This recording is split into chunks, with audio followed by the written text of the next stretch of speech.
joy. Headed to a game day or party at a friend's house? Bring an iced tea or lemonade variety pack from Surfside, or try their green tea and new raspberry tea vodka. Find the can with the sunset stripes this season. Surfside iced tea and vodka, sold at bars, restaurants, and stores near you. Surfside iced tea and vodka, sunshine in a can. Must be 21 or older. Enjoy responsibly. Yee-haw! I've been hooting and hollering ever since I started betting with the VIP Play app. VIP Play has more than 200 leagues, every bet type you can imagine, live betting and live hosts, all with 24/7 support from real live people when you need them. Start betting better with the VIP Play app today. Don't be a better, be a better with VIP Play today. Download VIP Play today or head to VIPPlayApp.com. Make sure you use the promo code FANRUN to take advantage of their welcome bonus and so they know that we sent you. Gambling problem? Call 1-800-88-99789. Must be 21 or older and located in Tennessee to bet. In a world filled with deadlines and screens, sometimes we forget the simple joys of life, days filled with special moments. At Inward Half, we understand the essence of these moments. Feel the difference between our breathable fabrics and flexible apparel as you disconnect from the hustle and bustle and reconnect with what truly matters. Inward Half, simple luxury for on and off the course.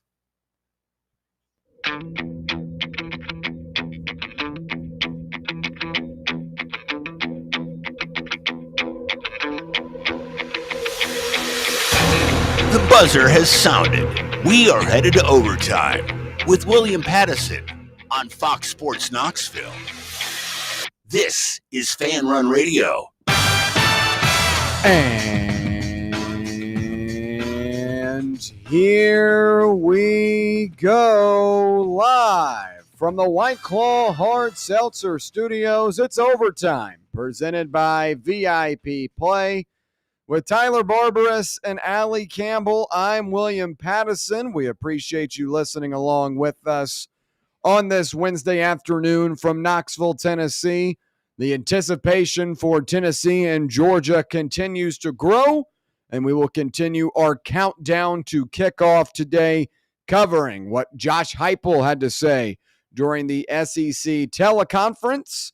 Also take a look at what this Tennessee-Georgia rivalry means to both of these teams, and with the impending SEC schedule changes in the future, will this be the last year that we see the consecutive year after year version of this Tennessee-Georgia matchup? We'll also take a look at week 2 of the NFL, some matchups that we're keying in on, as well as what Pete Nakos of On3 reported today. The Drive just had him on earlier. A really, really good get for them, as Nakos has become one of the premier journalists in college football. Really, really cool interview. I suggest you check that out, obviously, after you finish listening to Overtime today. But Pete Nakos came out today and talked about Joey Aguilar, Nico Iamaleava, what Joey's father had to say about the situation. A very grateful family for the opportunity for Joey, and that was exemplified in his article. Some really cool details that we'll talk about a little bit later on. Allie will join us in hour number 2. For the time being, it's Tyler and I.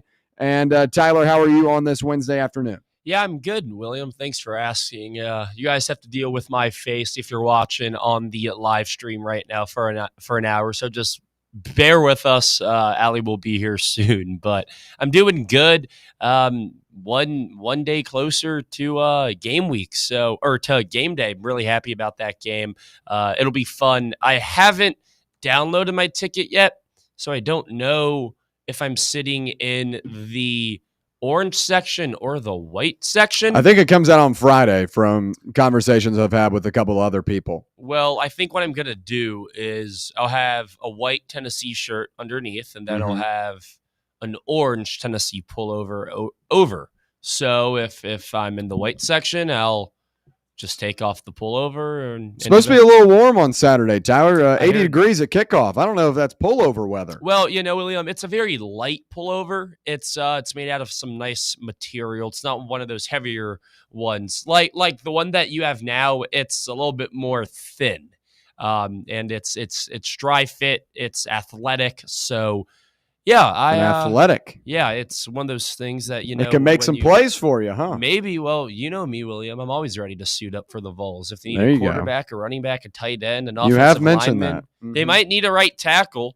I've heard they definitely need a defensive back, and I got some pretty long arms, so I can make some plays. Just put me in the box and let me get to work. Well, we'll talk more about those defensive backs a little bit later on in today's broadcast, but we'll get right into it with Tennessee and Georgia on the horizon, one of the most anticipated games for the Volunteers in a long time. Maybe not a long time, but we'll say a while, as a lot of people are excited in Knoxville, Tennessee, to get this one underway. This will be on Saturday, 3:30 p.m. Eastern Time on ABC. Chris Fowler, Kirk Herbstreit on the call. College Game Day will be live from Aris Hall in the morning. Heard today, I got some intel, there's going to be a pretty cool flyover as well. And if you're on campus around 4:30 on Friday, you can see it as they'll go through their trial run. But this is going to be a fun one on Saturday. And as we continue to get ready for it, so let's turn to what Josh Hypel had to say on the microphone earlier today as he met on the SEC coaches teleconference previewing the number 15 ranked Tennessee Volunteers and number 6 ranked Georgia Bulldogs matchup. He opened with saying, quote, "We've got a great opportunity here. Obviously, it will be a great environment. Game day coming to town, and the main event is we get a chance to play a really good Georgia football team, a typical Georgia team. Their line of scrimmage are really, really good and certainly have good skill, and quarterback is playing well for them. And it's a big test for us in this program on Saturday, so I'm looking forward to it. And before we dive into the X's and the O's of what this matchup brings, I think it's important to take a little bit of a step back and talk about what this means for Josh Hypel. I don't think there's a whole lot to lose in this. I think there's a lot more to gain.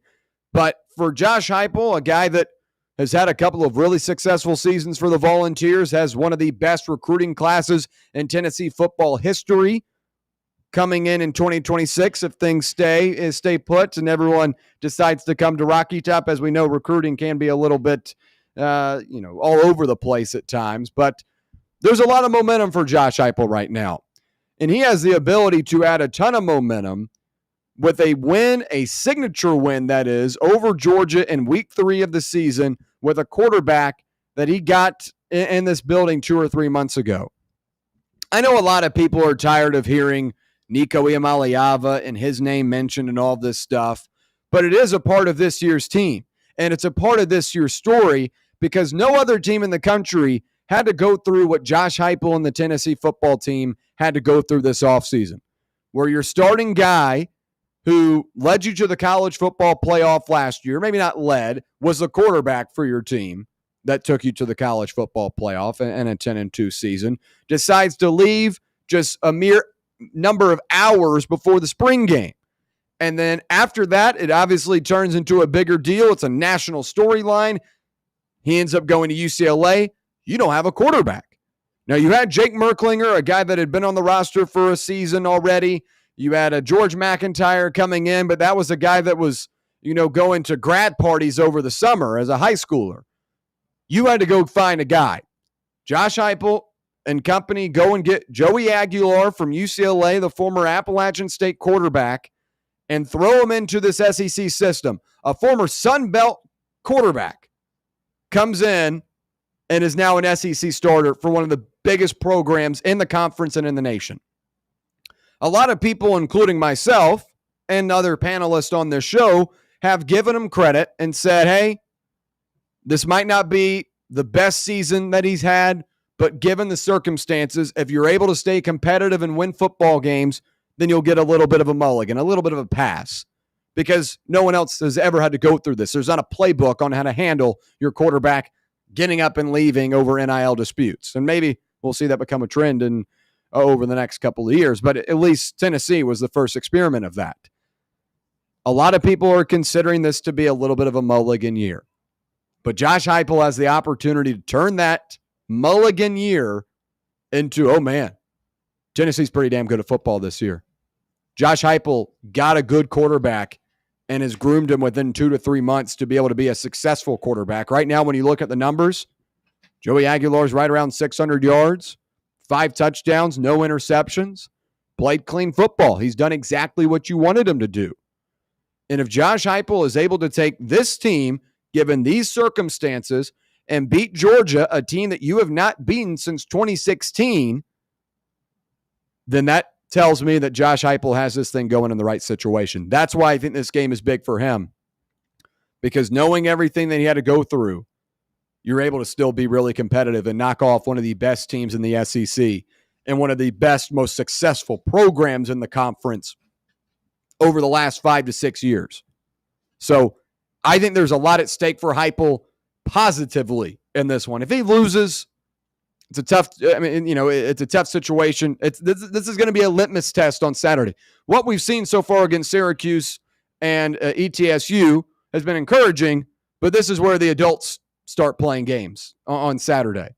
If Josh Heupel's able to win that game, I think it puts him on a pedestal of, man, this is one of the best coaches in the country. And a lot of people start realizing that. Maybe some people in Knoxville, maybe you at home listening, you already think that. But a win like this, start turning some heads across the country. Joey Aguilar is going to have a lot of heads turning if he's able to get it done on Saturday.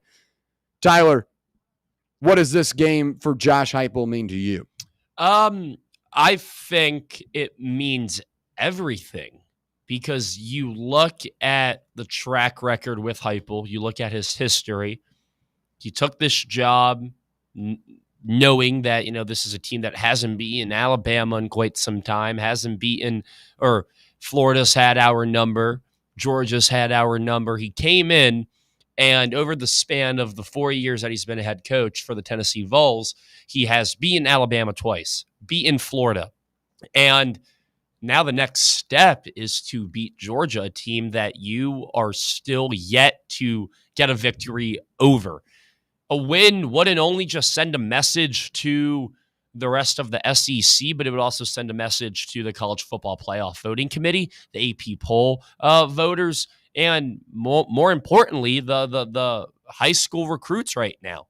And what, that win in 2022 against Alabama did, what that win against Alabama did last year, what the win against Florida did last year.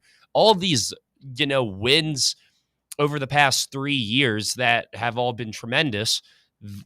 It started Tennessee success with recruiting. I don't think we'd be able to get a Tristan Keys, a Faison Brandon, the number 8 that started for us last season at quarterback. You wouldn't be able to get all these high-rated recruits if you didn't show on a national stage the foundation that you have built is successful.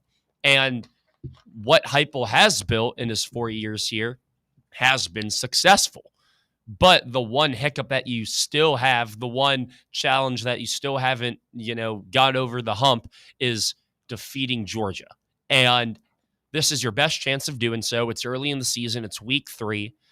The Tennessee squad looks great. So does the Georgia team. But it wouldn't only just help you with recruiting. It wouldn't only just help you with getting a college football playoff bid.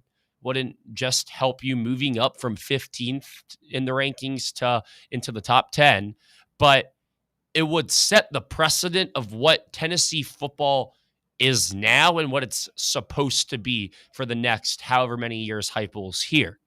And that's why you still see, Alabama getting all these recruits, because Saban set the precedent. He gave Alabama an expectation.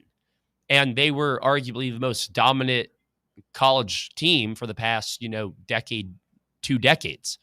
And they're still getting 5-star recruits now, even with Kalen DeBoer. And they're still getting AP ranked in the preseason in the top 10. It's because the Alabama brand, and that this is something that Nick Saban built, and they have enough trust in Kalen DeBoer. So The next step for Tennessee is to get to that status, the status of a Georgia, the status of an Ohio State, of an Alabama. And I think everything rides on this game Saturday, because I'm not sure how much of a chance they're going to have beating Georgia next year or the year after that. I mean, they could have a better chance to win next year than they do this year, for all I know. I don't know. I'm not a psychic, but this is the best chance that Hypel has had to this date. You got to capitalize on it, because all those things that I listed are at stake. And if you do defeat Georgia, this Tennessee team is going to the moon. It would be a bigger win than 2022 Alabama. When asked about what stands out about this Georgia team, Hypel had to say, quote, "I think it starts with the line of scrimmage. They've done a good job running the football and protecting the quarterback. That's typical of on the offensive line. They've got really good skilled players, too, on the defensive line. They're big, they're athletic, and they've done a great job against the run, which is typical. Their second level is athletic, do a good job in the pressures, and certainly have good skill out on the third level in their secondary." We talked about a couple of those secondary pieces, a KJ Bolden, a Dylan Everett earlier in the week. But interior-wise, they've got a group that is brimming with talent, talking about five-star prospects that have been kind of waiting in the catacombs of that roster to be able to have these opportunities. So far through 2 games against Austin Peay and Marshall, they're holding teams to 6.5 points a night. I get it. William, oh my gosh, it's Marshall and Marshall and Austin Peay. I know. But this is still a really good Georgia defense. And you guys know that Kirby Smart is going to have a good defense. You guys know that Kirby Smart's team is going to be in a good spot to have an opportunity to win. When was the last time Georgia was in a situation that you truly thought, man, they're not in this one? Even in the first half last year against Alabama, when they were down, 33-7 at halftime, that thing was ugly. They were able to come back and almost win that game. Kirby Smart's a really, really good coach. He's got the right personnel. He's got the guys he wants in the building. There's never going to be an off night for Georgia under Smart. And it makes me think about this line of scrimmage. Tennessee, through 2 games so far, I think has been impressive on the offensive line. Sham Umarov has started the last 2 games in replacement of David Sanders Jr., who has been out. Also, a reminder, we get the injury report tonight, so we'll get a confirmation on what that looks like if David Sanders is available, Jackson Moy, guys like that. So keep an eye out for that. I think it comes around 8:15, 8 o'clock, something like that. But going back to this offensive line, the guys have done their job. Jesse Perry was a guy we talked a lot about in the training camp weeks, where he was really, really strong, was one of the more impressive players coming out of camp. He's done his job. I feel comfortable with the offensive line right now. Star Thomas has had plenty of success running the football. Deshaun Bishop and Peyton Lewis, those guys have had success as well.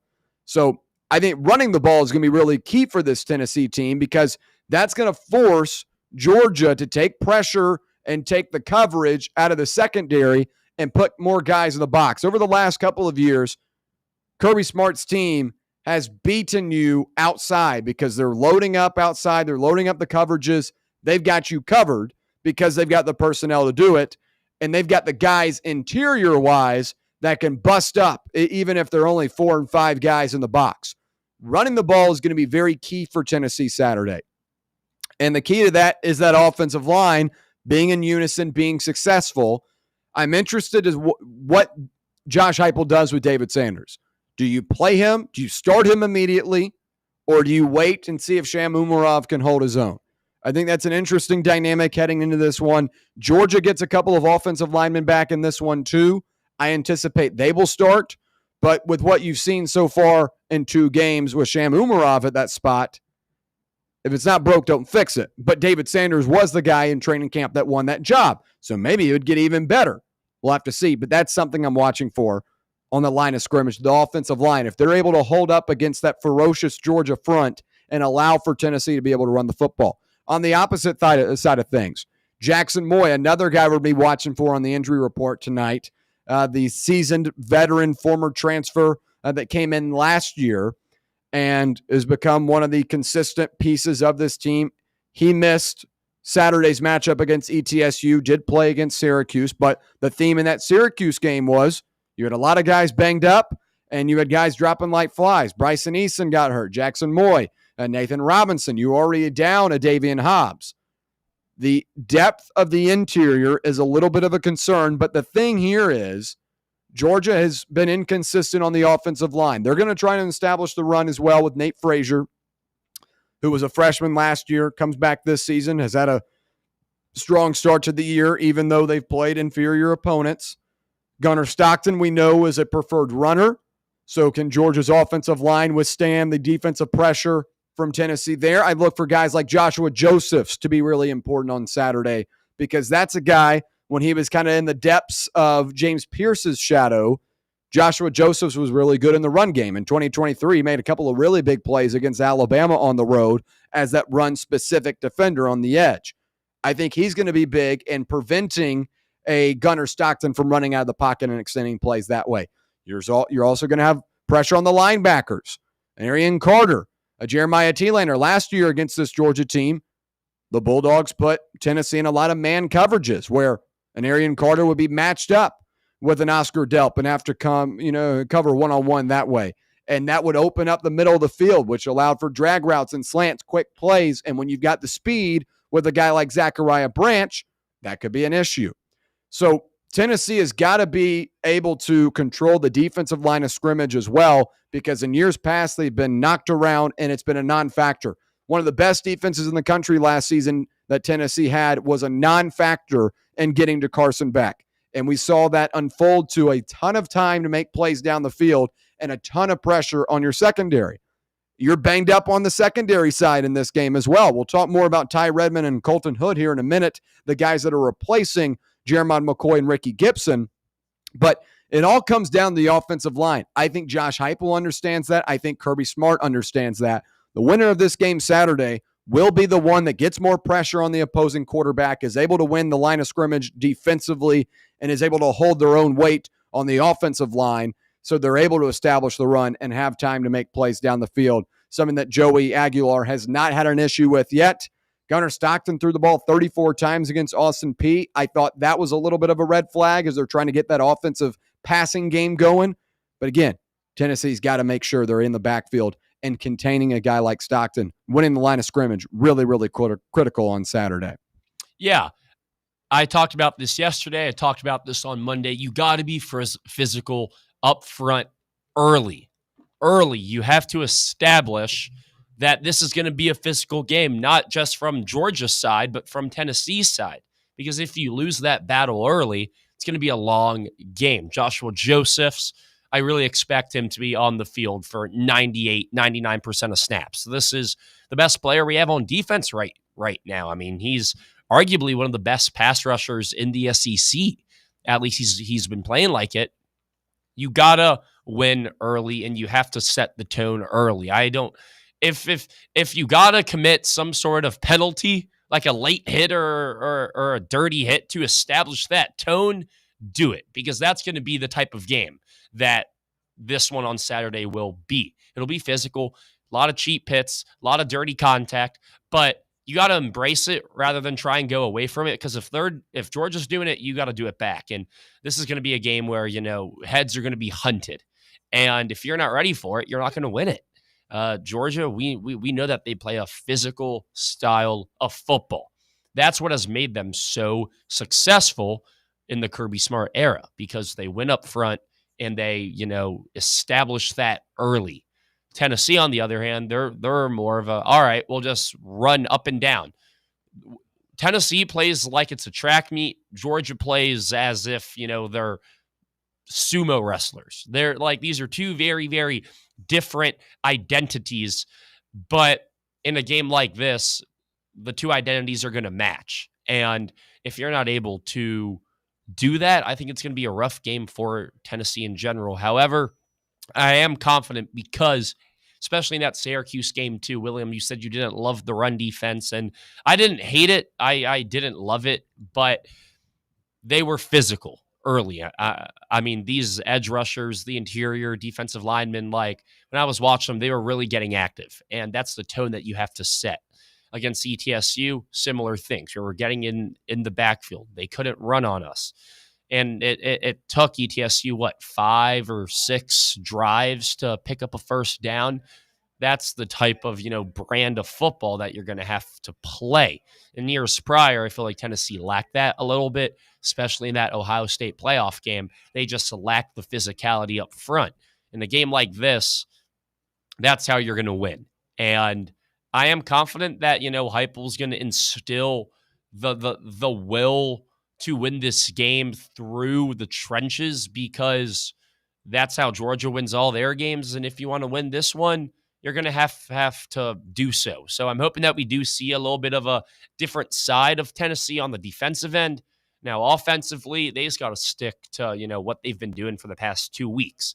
Maybe this is the week that Boo Carter gets involved on offense. I wouldn't expect. I would not anticipate that. Yeah, I wouldn't either, especially with Radar Jackson and Travis Smith, and you have so many guys that were making plays last week in the second half against ETSU. But there does have to be, I feel like, some sort of surprise element. Now, for me, I think that's going to come in the run game with Deshaun Bishop, Peyton Lewis, and Star Thomas. I think you are going to see a lot of 12 personnel, especially early in the game, to establish that run.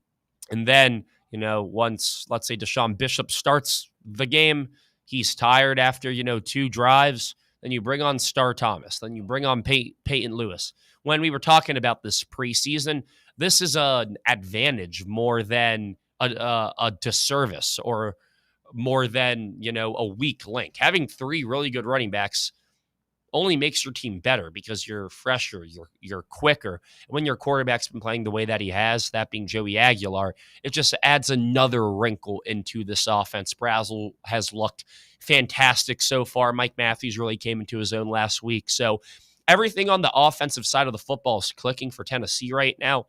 I just got to see this defense be physical early. And if I do notice that early, I'll have a lot of faith in this team pulling it out as the game continues. But, if Georgia goes on a long drive where they run the ball 6 times, throw it 3 times, and they go on a 6-minute touchdown drive and they put up 6, then, I'll definitely have my doubts in that first quarter for sure.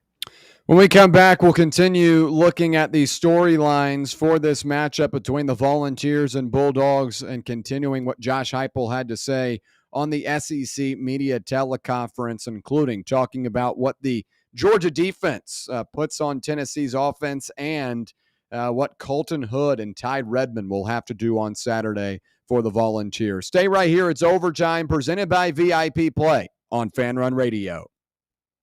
For the fans, by the fans, this is Fan Run Radio, Knoxville.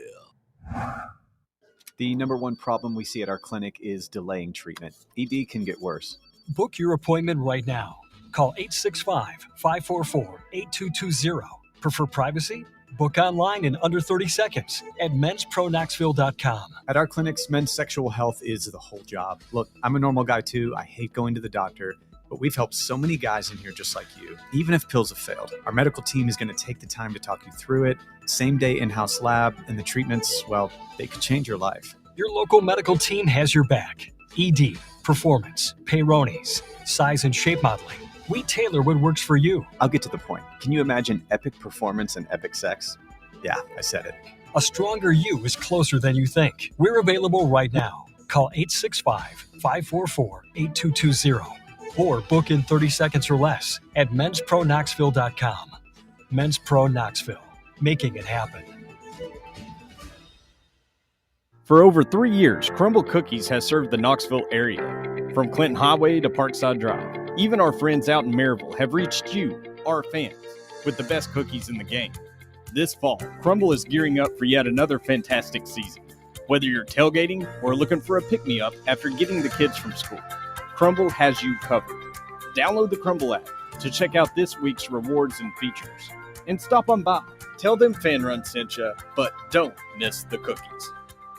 A brand built in Tennessee and born from the love of the game. Inward Half revolutionizes golfing comfort. Crafted by a former pro and dedicated enthusiast just like you, our luxury performance wear guarantees you stay cool and comfortable through every swing and every day.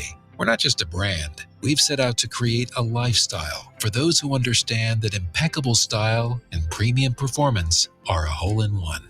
Enjoy the walk-in with Inward Half.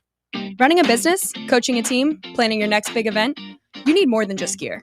You need SM Athletics and Logo Solutions. Custom uniforms, branded apparel, promotional products, done right, done fast, and built to show off your brand with pride.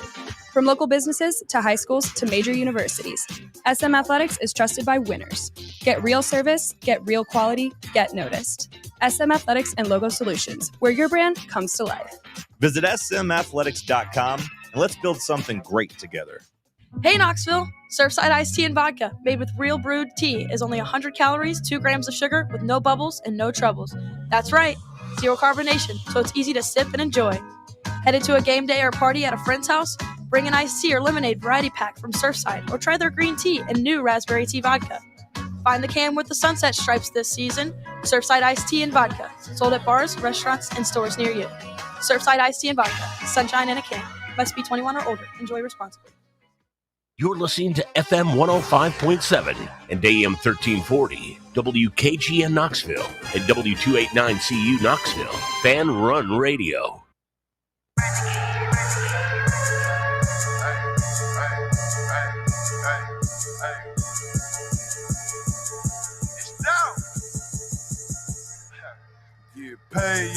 All right, back here on Overtime. We appreciate you listening along with us, whether it be on the free Fan Run Radio app, 105.7 FM or 1340 AM here in K-Town on the local dial, or on the X/YouTube live stream. However you're listening or watching, we do appreciate your time, and we appreciate our friends at VIP Play for sponsoring our show. Guys, keep in mind, if you are looking to get in on the Tennessee-Georgia action this weekend, there's not a better place to do it than VIP Play. Use the code FANRUN, all caps FANRUN, to claim $100 in bonus bets when you place your first bet of $5. Gambling problem, call 1-800-889-9789. Must be 21 years or older and located in Tennessee to bet. Okay, we'll continue talking about this Tennessee-Georgia matchup and what Josh Hypel had to say on the SEC Coaches Teleconference.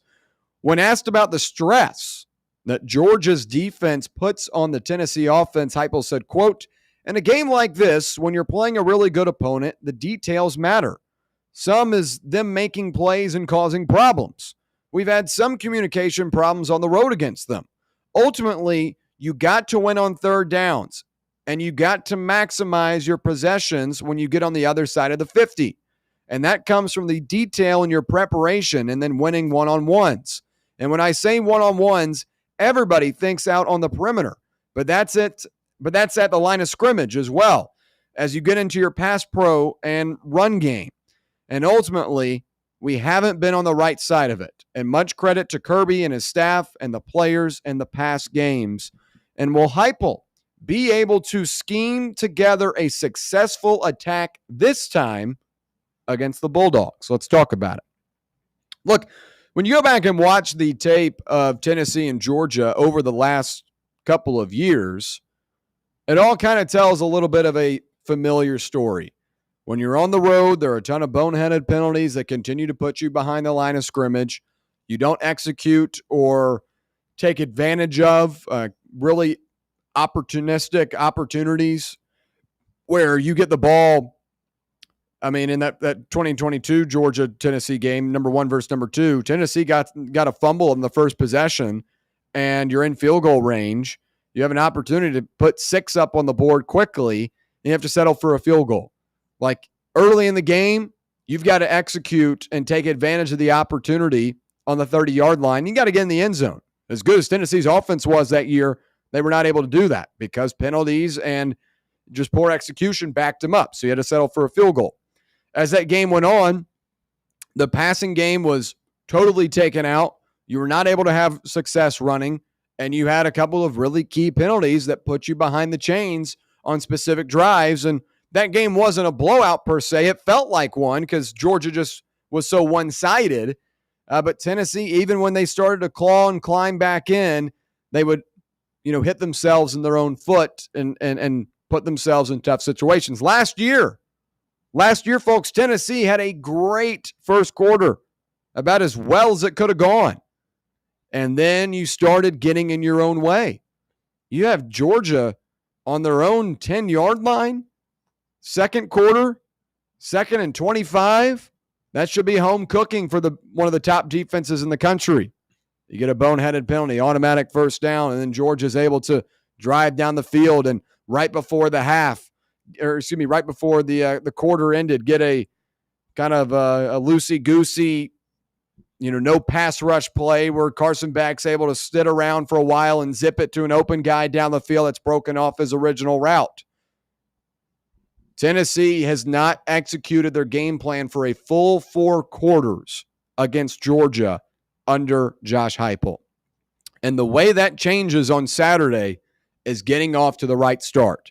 If Tennessee takes the ball, you've got to go down and set the tone of how the game is going to be played. You've got to set the tone at the line of scrimmage. You've got to set the tone with your run game. You've got to establish that you do have the potency of taking, maybe not shots down the field, but using your passing game as an option. You have to set the tone and put Georgia on their heels early because you've got the momentum heading into this. You've got the loudest stadium in college football. You've got a passionate fan base. It's going to be jumping on Saturday. You've got the momentum of you've played 2 pretty solid games to begin the season. Georgia has kind of struggled out of the gates, has sputtered. They had an impressive win against Marshall. I guess if you consider that, I more so consider that an expectation of what I expect from a team like Georgia. Last week was underwhelming, where your quarterback that you're trying to get acclimated into your system throws the ball 34 times, a little bit of a red flag. Tennessee comes in with the momentum in this one. You've got to make sure to begin the game, you set the tone. And like Tennessee did last year, they set the tone early on, but as the game goes on, you have to continue to win your one-on-one matchups, continue to win the line of scrimmage, continue to not get in your own way. If you give Kirby Smart's team the opportunity to benefit off of penalty yardage or a couple of turnovers, that's how this game blows out of proportion and you lose by double digits like you have for the last 8 seasons. That's what it comes down to on Saturday.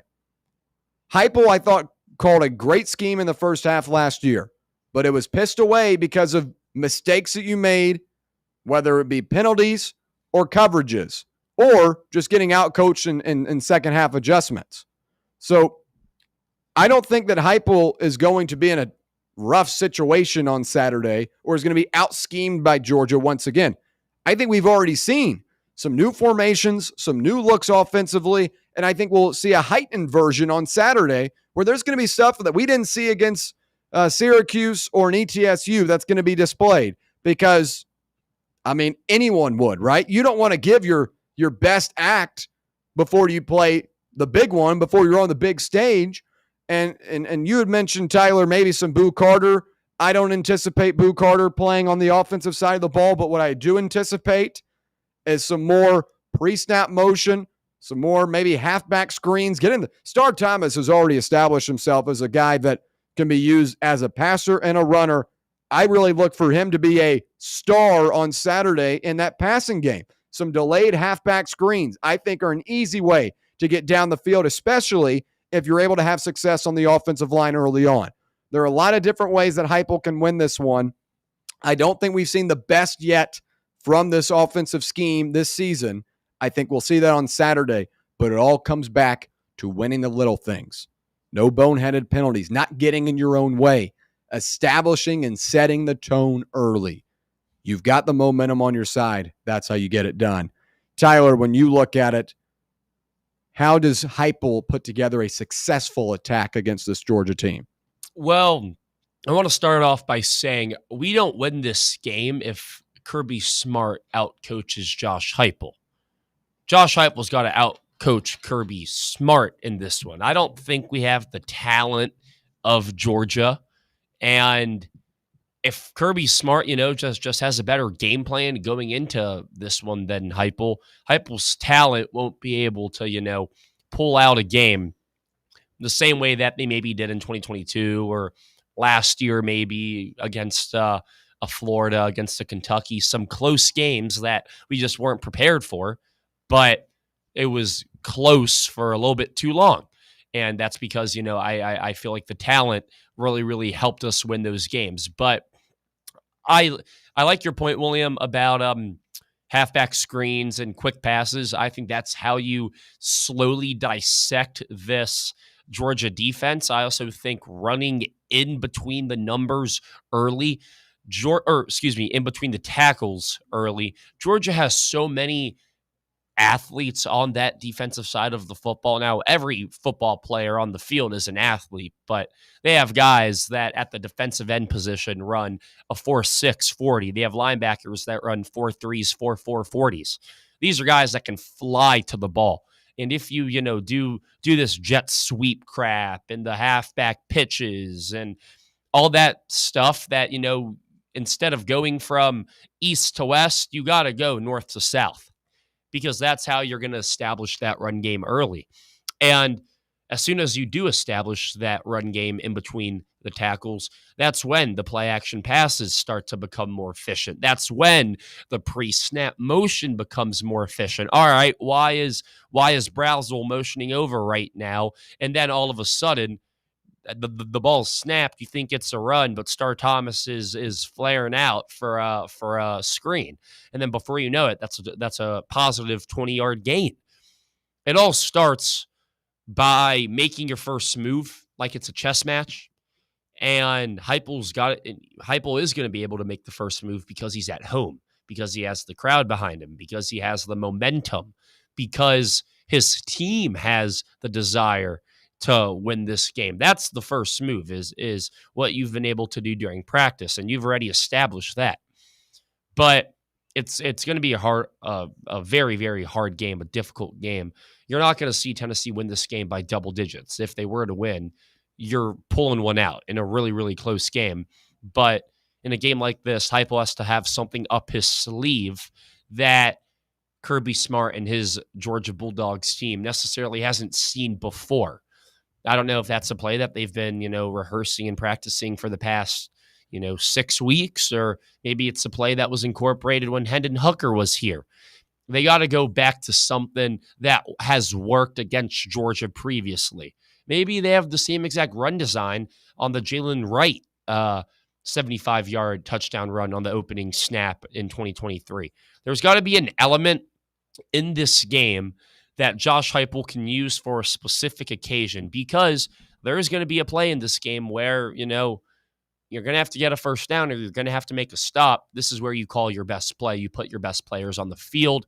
That all, factors into this chess match that I'm talking about, William. So you got to be smart. You got to have a good game plan, and you got to be unique. You have to do stuff that you necessarily haven't done before, because in a game like this, you're probably going to have to take a little bit of risk, but it is nice being at home, knowing that Georgia's thinking the same thing. They're going to have to take risks in this one too. Yeah, we'll look at the YouTube chat real quick. Buck says the crowd absolutely has to be a factor from the very first snap to the end of the game. And Buck, I agree with you, and I think it will be, as it will be kneeling loud on Saturday. I got you, Buck. I got you. Don't worry. Yeah, Tennessee a couple of years ago set the decibel record, 137. Maybe we could crack it on Saturday. Classic Investment says Georgia wins this one. Not a whole lot of context there, but we do appreciate your opinion, Classic Investments. Real quick, one more topic before we hit the break. Ty Redmond, the freshman cornerback for the Volunteers. Colton Hood, the former Auburn, Colorado transfer for the Volunteers. Those guys are going to have to step up. Josh Hypel was asked about each of them, and this is what he had to say. Quote, I think those guys have done a really good job. Ty since January and Colton in May when he got here. They're smart, tough, competitive, and continue to get better every day and every week that we've been here.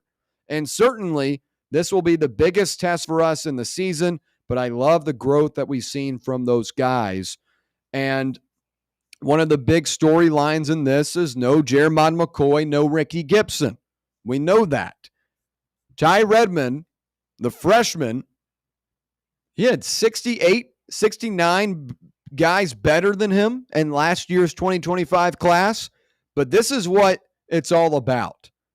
This is what recruiting is all about. Identifying a guy in high school that might not have the flashiness and the 5 stars and all the graphics from Hayes Fawcett, but a guy that can play. And Ty Redmond has shown that so far through 2 games of this season. That's what's got a freshman, a true freshman, starting in this matchup against the Bulldogs. Colton Hood, I like to really talk about him because he's a playmaker. And if you've got playmakers, whether they're cornerbacks, linebackers, wide receivers, running backs, whatever it may be, if you're a playmaker in the SEC, that's where you can separate yourself from other teams. Boo Carter's a playmaker at that star position. Colton Hood so far has demonstrated that he can be a playmaker at cornerback. Had the scoop and score touchdown against Syracuse, had a couple of good PBUs and tackles over the last couple of weeks. At Colorado, we had a couple of interceptions. The thing I loved about them is he would intercept it, and then he would be gone and off to the races for 30, 40 yards down the field. Those are playmakers. Those are guys that extend possessions and give your offense better opportunities. I'm not saying that he's going to have an interception on Saturday or have a fumble, scoop, and score recovery again. But what I am saying is this is a guy that flies around the field and is constantly in the action. Those are the type of players that you need in a game like this. Looking forward to see both of those guys play. And I think it's a testament to the type of guys that Willie Martinez has brought in over the last couple of years. I used to be very hard on Willie Martinez. I mean, hell, a year and a half ago, Willie Martinez and I didn't really see eye to eye on the guys he was bringing in. Ty Redmond, a low recruit, 3-star guy, starting his freshman year. We'll see how he does on Saturday, but so far, off to a good start. Colton Hood, a piece that a lot of people considered as a little bit of a depth piece when he came in, making plays and an impact in his first game. Willie Martinez and I might, have some – I might have some more respect for him now. We'll say that. Both those guys are going to have to make plays on Saturday, and I have the trust right now with both of them from what I've seen through 2 games. Big test on Saturday against Zachariah Branch, Noah Thomas, Colby Young, and Dylan Bell. However, we'll have to see how they stack up to them. All right, when we come back, it's our Best Bets look ahead. Stay right here. It's Fan Run Radio, Overtime, presented by VIP Play. Catch up with all things Fan Run by subscribing to our podcast feed. Like, rate, and download the show from the Fan Run app or wherever you get your podcasts. When it's past high noon, it's time for a vodka soda made with a vodka you've actually heard of. I'm talking White Claw vodka soda made with White Claw premium vodka. JB Smooth only drinks vodka soda made with the world's smoothest vodka. And you can too. Pick you up a bottle of the triple wave filtered vodka that's been distilled 5 times. White Claw Premium Vodka comes in 4 flavors: black cherry, mango, pineapple, and just vodka. You haven't had vodka like this. No one has. White Claw Premium Vodka. Please drink responsibly. Whether you are buying or selling a home or even looking for some land to build on and start a family, be sure to give Reed Emerson with Better Homes and Gardens Real Estate Heritage Group a shout. He is a longtime listener and supporter of Fan Run and has been serving the Mid-State for many years. Reed prides himself on his hassle-free and honest approach. And that's because he's not just chasing another commission. He wants what is best for his clients. Give Reed Emerson a call or text him today to get the process started. His number is 931-492-0418, or you can find him online at bhgheritagegroup.com. Hey, folks, if you're in need of a lawyer, you need to call my friend Jerry Givens. I've known Jerry since high school and can personally vouch for him. He's East Tennessee through and through, and if you're going through a divorce, bankruptcy, or a DUI case, you'll need someone you can trust on your side to help you navigate the local legal system. You can trust Jerry Givens. Call the law offices of Jerry Givens today at 865-801-9250 to schedule your free consultation. That's 801-9250. Got a problem tree looming over your home? Call ECR Total Landscapes. Whether it's trimming, removal, or storm cleanup, our certified pros get the job done safely and efficiently. We're licensed, insured, and ready 24/7 for emergency calls. Big or small, we cut them all. ECR Total Landscapes. Call now for a free estimate 865-384-2012 and mention promo code FANRUN for free stump grinding on any tree removal now through the end of the year. Also visit us at ecrtotallandscapes.com. Hi, this is Bo Kregner from the Kregner Group at Realty Executives, and I know there's a lot of choices here in East Tennessee when it comes to choosing a realtor. Here's why the Kregner Group is different. At the Kregner Group, our motto is walking by faith, serving others. It's how I live my life. It's how I run my business. Here at the Kregner Group, we're committed to doing real estate the right way. Faith, honesty, integrity. The Kregner Group. Call me anytime at 865-742-1035 or visit my website at bonoshouses.com. Rickard Ridge Barbecue, located in beautiful Cove Lake State Park. Rickard Ridge is home of the best ribs in the volunteer state. Smoked daily by pitmaster Mark Rickard. The barbecue at Rickard Ridge is mouth-watering, fall-off-the-bone delicious. Take the scenic drive up I-75 to exit 134. For directions and to look at the rest of the menu, visit Rickard Ridge online at rickardridgebbq.com.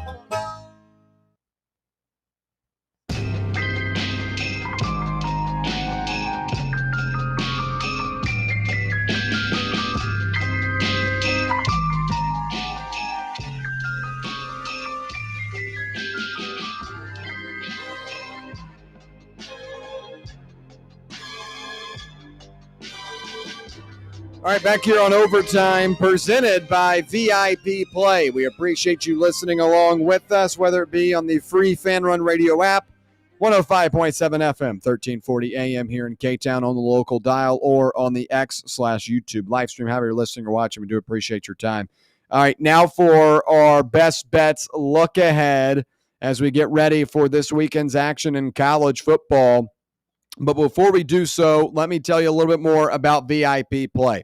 Go claim your VIP Play welcome bonus, and when you do, you'll get $100 instantly in bonus bets by using the code FANRUN.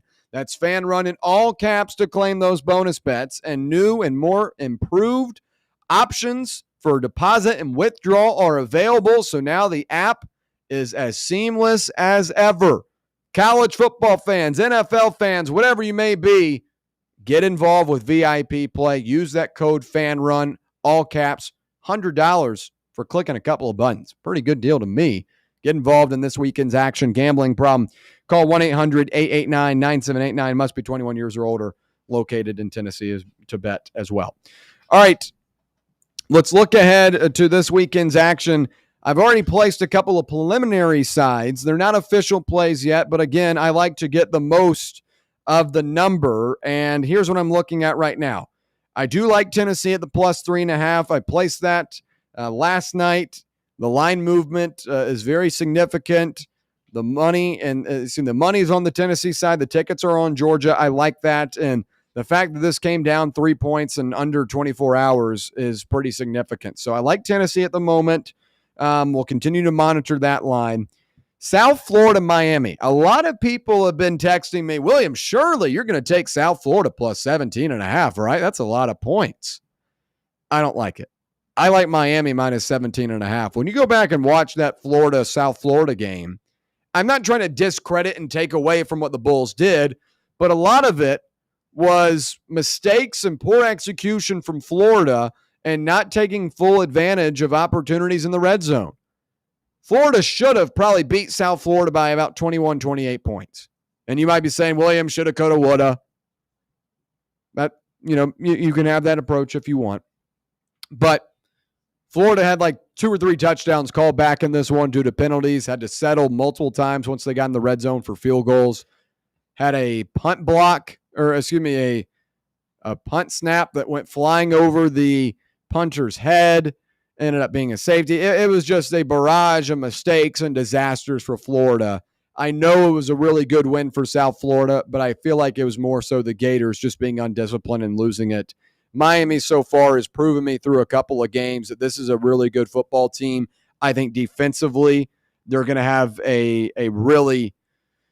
South Florida's going to have a really tough time going up against the likes of like a Reuben Bain Jr., who was really, really strong against Notre Dame. I like Miami right now at the minus 17.5. We'll continue on With Notre Dame, we talked about that one last night. I like them at -6.5. This is a system play that I continue to follow. 2 ranked teams. The home team is favored between 3 and 21 points. Notre Dame fits that criteria. I also do worry about Marcel Reed's health, who got banged up earlier in the week. I also placed Florida +7.5 last night. William, what? Florida just lost to South Florida. No way they're going to go on the road and beat LSU. You're getting value here at +7.5. Touchdown insurance, basically. I think you're going to see a much better Florida team this week. Trey'Dez Green is out for LSU, which takes away a matchup nightmare for any team.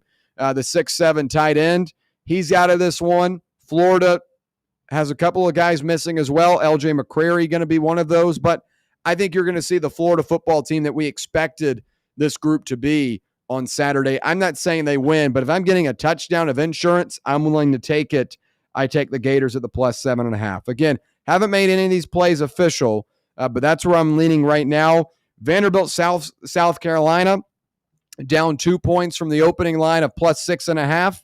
The Commodores right now at +4.5. I think there is some value there. Maybe people are undervaluating Vanderbilt and maybe over-evaluating South Carolina through 2 games, but I don't know if I'm willing to place a ticket on a team going into Williams-Brice Stadium at night just yet, so I'll hold off and continue to look where that line moves. But again, guys, if you're wanting to bet on the action this weekend, whether it be college football or in the NFL, VIP Play is the place to do it. Use the code FANRUN, all caps, $100 in bonus bets when you do.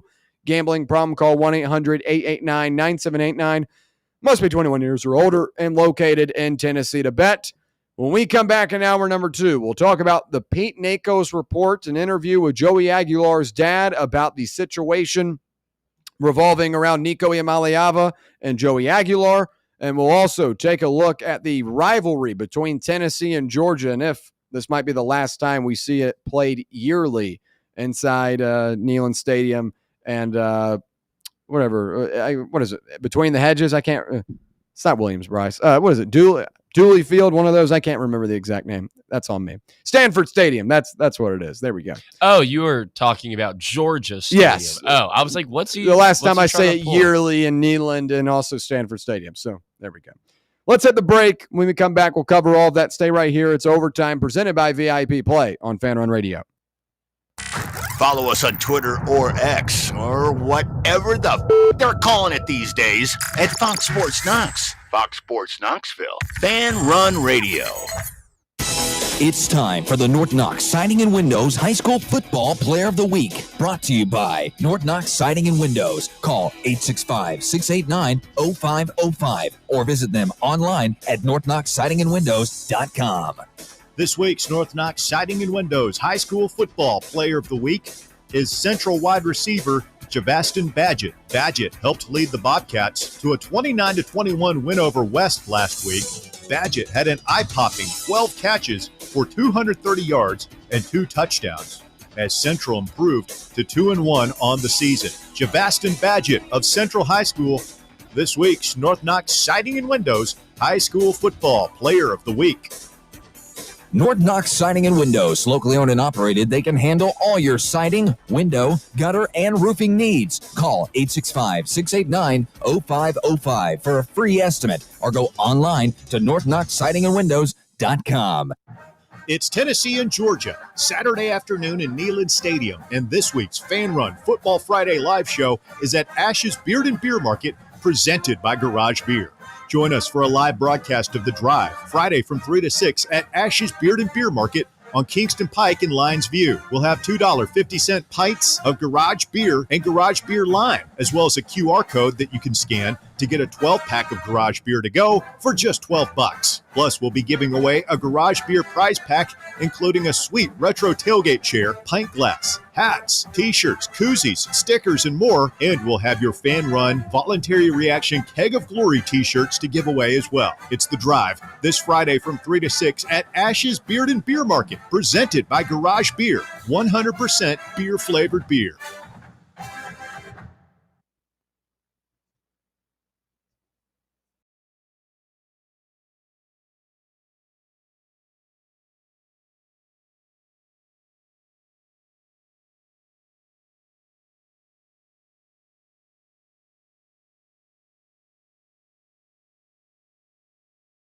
towed away for free, and your donation is tax deductible.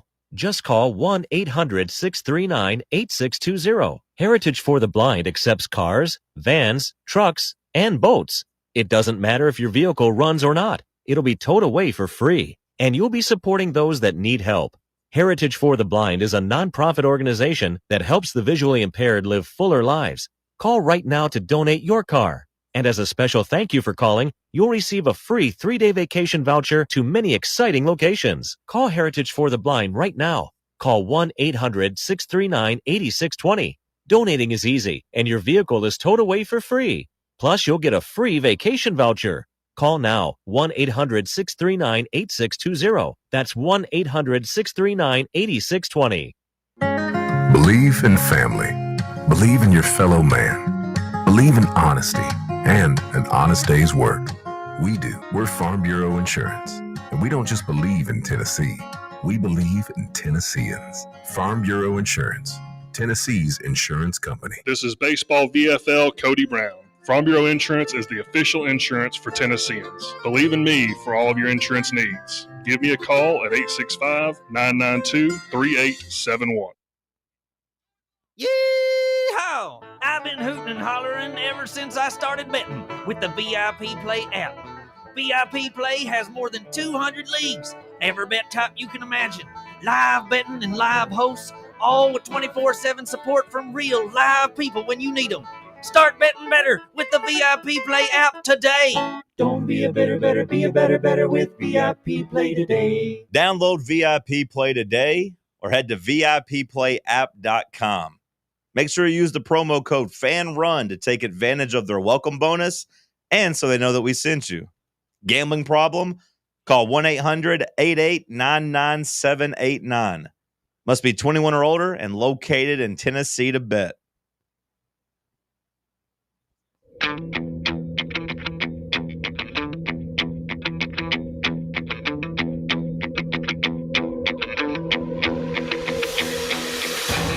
The buzzer has sounded. We are headed to overtime with William Pattison on Fox Sports Knoxville. This is Fan Run Radio. Here we go. Hour number 2 on a Wednesday, live from the White Claw Hard Seltzer Studios. It's overtime. Allie Campbell, Tyler Barbaras joining you. I'm William Pattison. We appreciate you listening along with us on this fine day from Knoxville, Tennessee. Great stuff in hour number 1. We'll continue it in hour number 2. Talking about the Pete Nakos story today about Joey Aguilar and Nico Iamaleava. And a little bit later on, we'll talk about what this rivalry means between Tennessee and Georgia with the impending SEC schedule changes coming. This might be the last time we see this played year in and year out, as it could be a series that we see every other year in the near future. But also NFL Week 2 on the horizon. We'll take a look at a couple of our favorite games from that one. Happy to have Allie join us for hour number 2. And we'll hit the phones real quick, where we've got Roberto on the line. What's up, Roberto?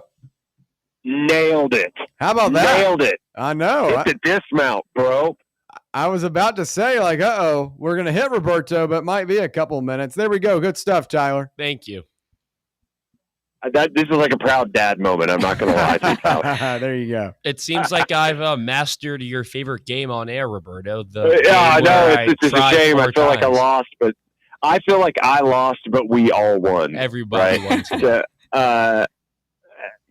guys, let's say a serious moment with what happened on TV today to that poor young man, Charlie Kirk.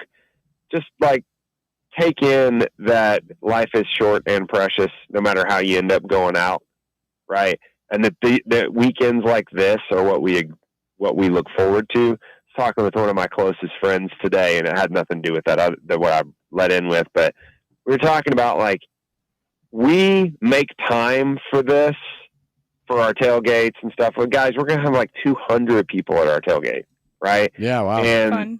We're cooking for 100. So if you're the first 100, get a plate. There we go.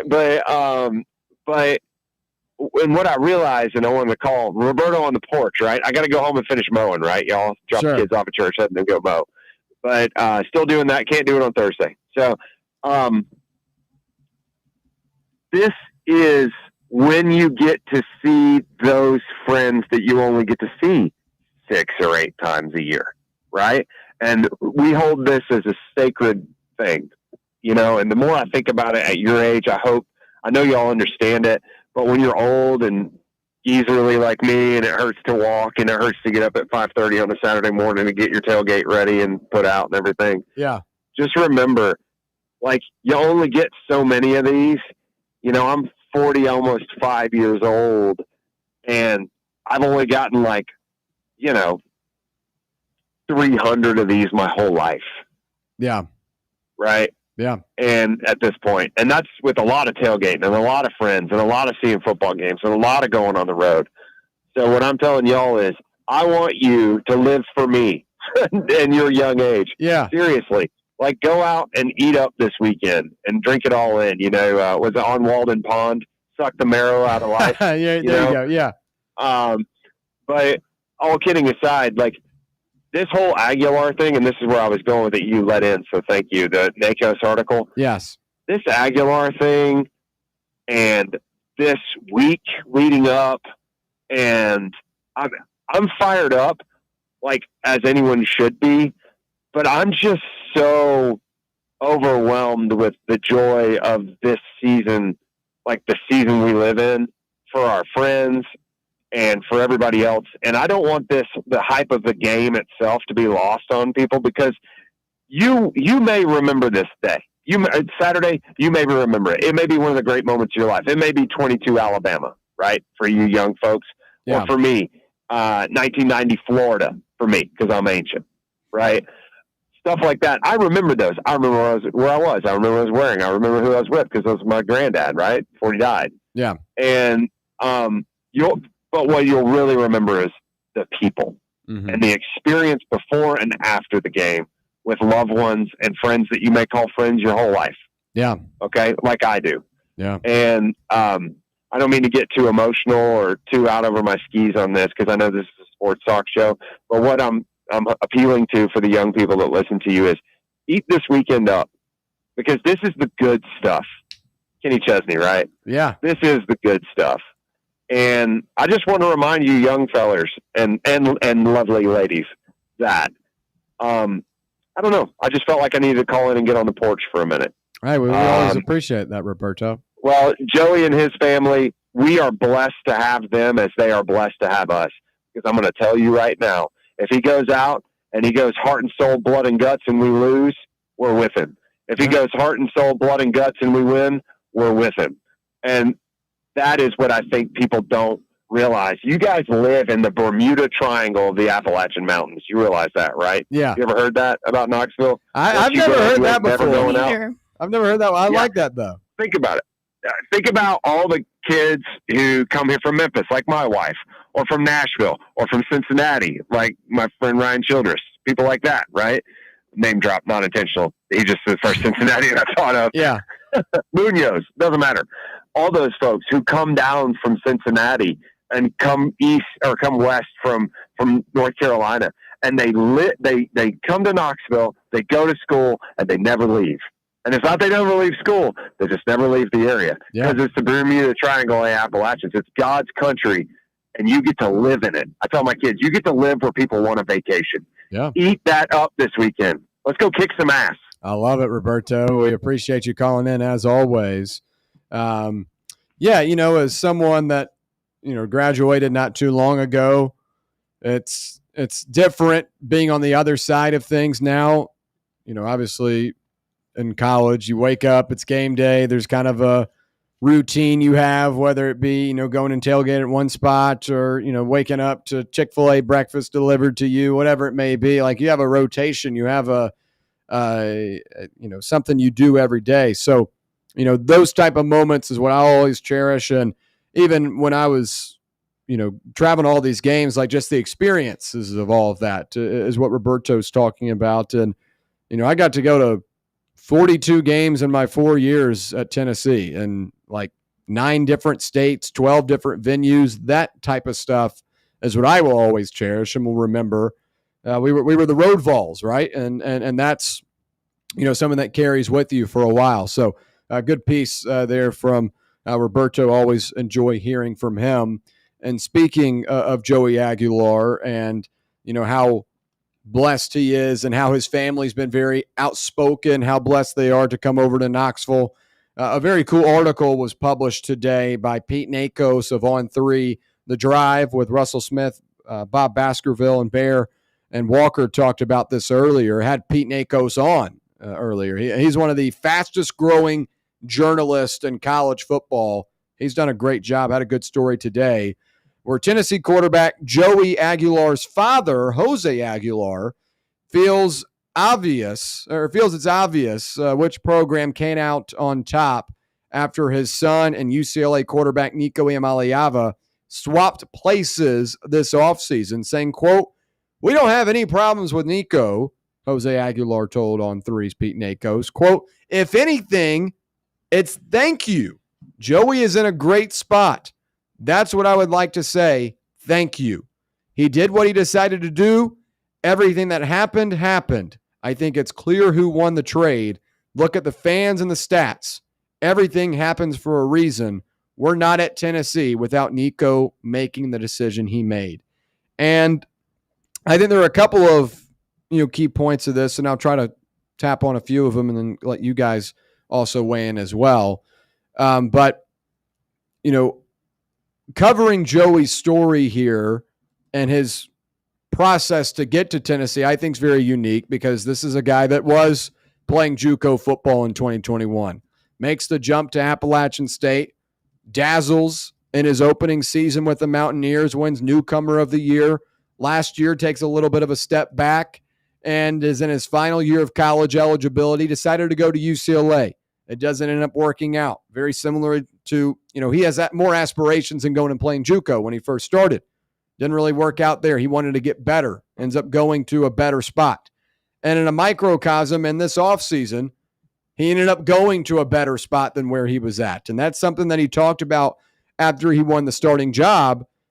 He said, if you told me in 2021 that I'd be playing at Tennessee and starting at quarterback in the SEC, I thought you were crazy because that's what he looked up to. And now he gets the opportunity to play here. So the gratefulness and the passion for being in Knoxville, I think, is oozed out from more than just him and his comments. You saw his family this weekend overjoyed to be in Neyland Stadium. So I think that's really cool. The analytical part to this is I think he's done a really good job of handling the situation that he's been put in. 2 to 3 months to figure out a complex offense. I think that's really, really impressive that he's been able to do that. We'll learn more about how much he's grasped that on Saturday, but through 2 games, it's not a debate. One guy's 2-0 with a power conference win. The other guy's 0-2 with 2 losses to power conference, or with a loss to a power conference team and a loss to a group of 5 team. And that's the decision that he chose. He decided to leave a state with state income tax or no state income tax and then move across the country and go to a state with state income tax and get a pay cut from what he was already making. He chose that. He chose to go behind an offensive line that was one of the worst in college football last season. He chose that. Joey made the most of his opportunity and made the most of what was in front of him. Decides to go to Tennessee. Is given the chance. He's made the most of it. So really like the piece from Pete Nakos. Encourage everyone to go check it out. Was really good on the drive earlier. But I would agree with Joey's dad talking about just how excited this family is to be here and that Joey Aguilar has been the upgrade. Allie, welcome you in. Do you agree with Joey's dad, and what did you make of the piece? Well, Tennessee fans are so excited to have Joey here because we appreciate his appreciation. Like, he understands the gravity of the position that he holds, and I think that that's something that was missing at times with Nico and of course how things ended. But we didn't want our quarterback to leave in the middle of the spring and have that disadvantage. We didn't want that at the time, but now, as Joey's dad says, it's a thank you because it did work out well, and Joey looks to be a leader and a quarterback that we can look at and appreciate win or lose, like Roberto said. I think he's a guy that this community and this fan base can back no matter what, just because of the incredible story that he has and also what he's done on the field so far. So yes, I definitely agree with his dad, and what a great story. Yeah, again, go check that out. Pete Nakos of On 3 talking about Joey Aguilar, talking with Joey Aguilar's dad, Jose Aguilar, who is a listener of Fox Sports Knoxville, by the way, follows us on the pages. We appreciate you supporting us, Mr. Aguilar, and hopefully we're doing a good job covering your son and his really cool journey. We'll continue now to what this Tennessee-Georgia rivalry means, as Kirby Smart doesn't like to hype it up. Some of that is rooted in not wanting to make a big game feel like it's too big of a game and put too much pressure on his own team. But he talked about it earlier in the week, saying, quote, "It's an area in Georgia geographically that is obviously the most important primary opponent we play. You talk to somebody in South Georgia or West Georgia, it may not feel the same way, but they all have their passion and energy. It's a historic rivalry because it's been so many years played over time." And while some in Georgia may disagree on the significance of Saturday's game against the Bulldogs, everyone in college football will agree that they'll have all eyes on Neyland Stadium Saturday. However, this is maybe the last time we get a yearly edition of Tennessee-Georgia due to the impending SEC conference schedule changes, where a couple of weeks ago it was confirmed by Greg Sankey that the SEC would go from 8 games in the regular season to 9 games in the regular season, and they would follow a 3 annual team format with 6, occurring teams format. Should Tennessee-Georgia be a game that is played annually? And I think when you look at the teams that Tennessee has a deep history with, Georgia is most definitely one of them. When you look across the SEC, some teams cannot say that. Some teams don't have the history in this conference to be able to have a long-term recurring 3-team rivalry. Because for Tennessee, you've got Kentucky, you've got Vanderbilt. Those are, closer matchups. Vanderbilt just 2 hours and 30 minutes away. The border rivalry between Kentucky and Tennessee. Those are 2 give-me's. But you've also got Florida, Alabama, Georgia. These new age fans might not know, but Auburn used to be a big-time rivalry as well. So Tennessee's in a spot where you've got like 5 or 6 teams that could be considered a rivalry game, or it means something a little bit more. And I feel like Georgia is up there, but it's going to be played out because Tennessee, Vanderbilt are 2 hours and 30 minutes away. You're going to have to play a game that close. Tennessee, Kentucky go so far back in history, you've got to play that game. And the third Saturday in October, I think, holds just a little bit more weight than a Tennessee, Florida, and a little bit more weight than Tennessee, Georgia. Like, if I had to rank them, it would go like, in terms of those other matchups outside of Kentucky and Vanderbilt, it'd be Tennessee, Alabama 1, Tennessee, Florida next, and then Tennessee, Georgia. So I feel like this is a game that's going to be exiled, but this is a game that should be played annually. I know the SEC says they're only going to do 3 games, but what's Tennessee's schedule with not having to play Georgia or not having to play a Florida? I don't see a world where that's possible. We might have to learn that very soon, but it's been such a great matchup over the years that I really wish that you could maybe fix these things. Maybe have 5 common opponents and have 3 others, right? Like something like that. I know it might not be logistical, but I feel like this is a game that should be played every year. Allie, would you agree with that?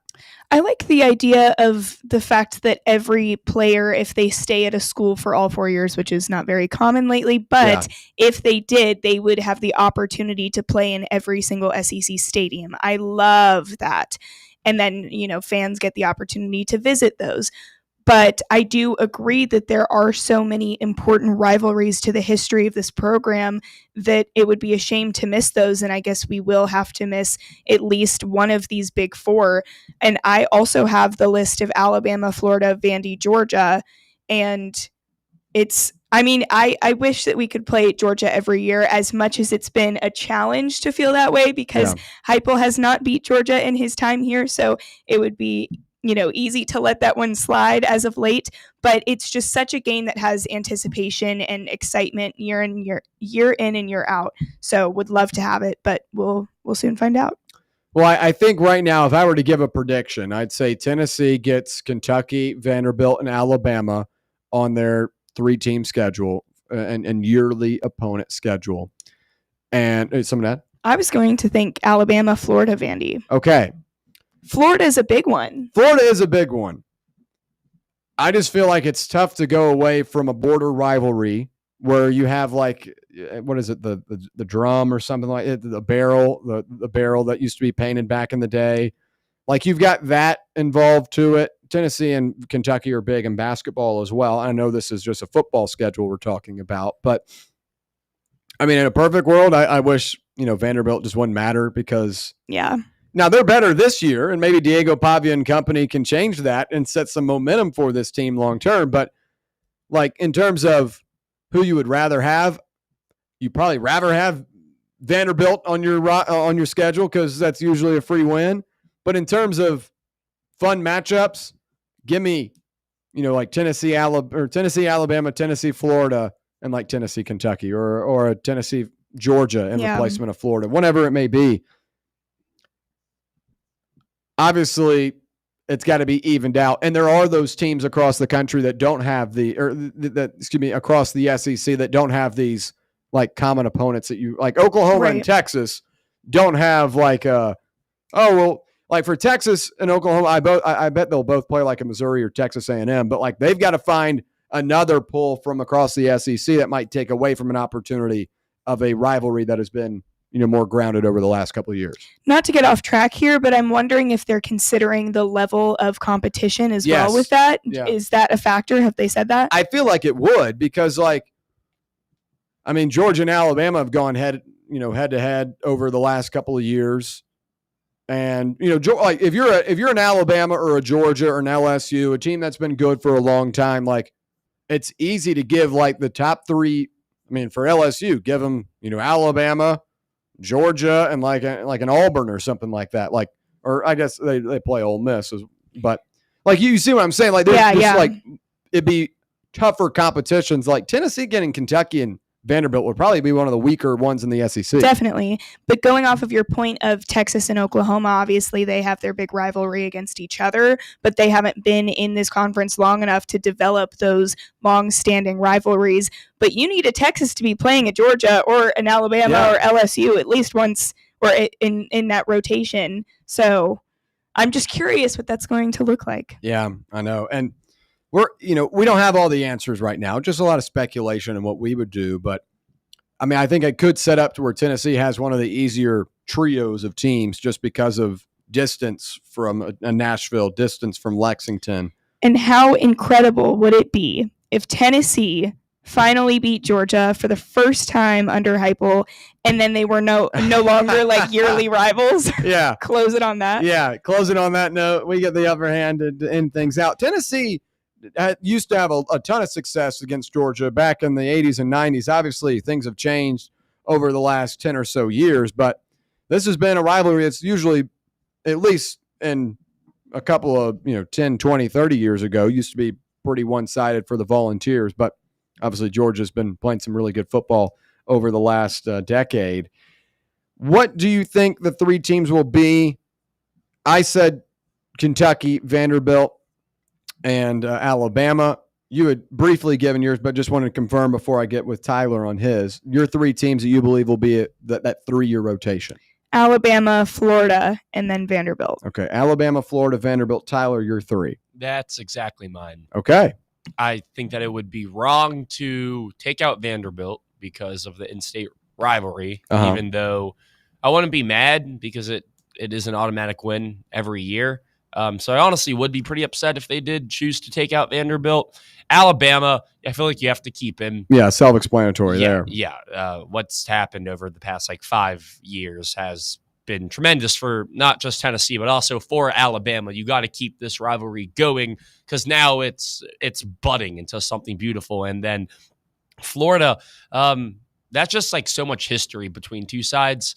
I feel like there's way more history between Tennessee and Florida than there is Tennessee and a Georgia or a South Carolina or an Ole Miss. So I think to take away that Florida game, that would be wrong. So I have to agree with Allie. Vanderbilt, Alabama, and Florida. Yeah. And where do you rank the Tennessee rivalries? Where does Georgia versus Tennessee fall in the line of those kind of ranked rivalries? I think Florida would be one on my list. Just really above Alabama. Above Alabama, I would put it above Alabama. Wow. I think that like in the Nick Saban era, it's been very lopsided with Alabama, and it goes back way farther. I know. But I feel like Florida and Tennessee does have more history in like the 90s and the 80s than Tennessee and Alabama does. Correct me if I'm wrong. I mean, that would probably be wrong, but based off like the winning trends, it's well. If we're talking winning trends, Tennessee didn't beat Florida for 17 years, right. 15 years, 16 right. years. But my point is that before that, it was a lot of back and forth. Whereas, yeah, you had that 17-year stretch, but that was also Tennessee's darkest age as a football program. And now what they've turned into, it does show that you can beat Florida. And now this is a Florida team that we've split with for the past 3 years. We won the last two at home. They won the game on at their place in 2023. They could probably win again this year. So I feel like a rivalry, there has to be some sort of trend where it's like, all right, you have this one team winning 2 or 3 years in a row. Then but that's what Alabama's been. Yeah, that's what I was going to say too. All right, that's fair. Well, then I guess you could like interchange it. I just think you have the cigars with Alabama. That's a good point. Things. The Dixieland. All right. Good point. Now that I'm thinking, The third Saturday in October. That is a good point. I'd go Alabama 1, then Florida 2, and like I wouldn't even say Vanderbilt is in the top 3 because it has been so lopsided. But then if I were to say that, I'd be very hypocritical because it was so lopsided with Florida for 17 years. So I'd probably throw Georgia at 3, but that's also because of, there's been a lot of great moments between the two teams, the Hail Mary and whatnot. And then I guess I would respectfully put Vandy at 4, even though I don't think it's a significant game anymore from our perspectives. For them it is, because it's like, oh, this year we finally have a chance of beating them, but the same stuff happens every single year. So until Vanderbilt does, give Tennessee a run for their money over a 5-6 year period, then I'd probably put them outside of that top 3. But you can't take out an in-state, and I quote, rivalry. Yeah, no, I feel that. I'd go Tennessee, Alabama, Tennessee, Florida, Tennessee, Kentucky would be my top 3. Right there on the cusp. Kentucky's a good one. Georgia and Vanderbilt. I mean, Kentucky might not have a good football team, but it's always a game that matters. Like, you have to beat Kentucky. In terms of like power, what's more fun? I'd go Alabama, Florida, Georgia, but I think Kentucky has to be top 3 just because of the history with it. Something to add? Well, with Kentucky, do you know the story about they stole Smokey years ago? Who stole Smokey? Like the Kentucky cheerleaders like stole Smokey or something for one of the games, and it was like a kidnapping. Like it was the whole thing. So like there's a lot to that. There's some rivalry, but like more before our time. That's like an episode. Not sure if you guys have watched Blue Mountain State. Oh, gosh. You ever seen that? Where Blue Mountain State reference? Yeah, where the BMS football team stole a team that they were facing in the national championship. They stole their dog. Mm-hmm. So that's what it reminded me of. You know what? I've got a final thought, so we'll talk about that a little bit later on. But when we come back, week 2 of the NFL, we'll take a look at it. Stay right here. It's Fan Run Radio. For the fans, by the fans, this is Fan Run Radio, Knoxville. Yee-haw! I've been hooting and hollering ever since I started betting with the VIP Play app. VIP Play has more than 200 leagues, every bet type you can imagine, live betting and live hosts, all with 24/7 support from real live people when you need them. Start betting better with the VIP Play app today. Don't be a better, be a better with VIP Play today. Download VIP Play today or head to VIPPlayApp.com. Make sure you use the promo code FANRUN to take advantage of their welcome bonus and so they know that we sent you. Gambling problem? Call 1-800-8899-789. Must be 21 or older and located in Tennessee to bet. Citizens National Bank. Are you getting penalized because you can't make it to your bank on time? No need for unnecessary roughness. It's time for a new game plan. Easily manage your accounts with Citizens National Bank's mobile banking app. Check your balance, deposit a check, and pay a bill all from your phone with CNB's mobile banking. Citizens National Bank. Banking never felt so good. Member FDIC. Are you tired of hiding your smile because of crooked teeth? At Knoxville Smiles, we've got the perfect solution. Invisalign. No metal, no wires. Just clear, comfortable aligners that straighten your teeth without anyone noticing. Eat what you want, smile with confidence, and see results in as little as 6 months. Call us today for more information about Invisalign, 865-539-1776. Or just visit us online at knoxvillesmiles.com. Smile brighter with Knoxville Smiles. Ready to launch your career? Axle Logistics is a leading third-party logistics company where excellence is an energy. With an award-winning culture, Axle proves that positive outcomes come from a positive environment and a work hard, play hard mentality. At Axle, the drive for success is infectious. And with an uncapped commission structure, hard work isn't just noticed, it's rewarded. For those with big goals and even bigger dreams, Axle Logistics is the place to start your career.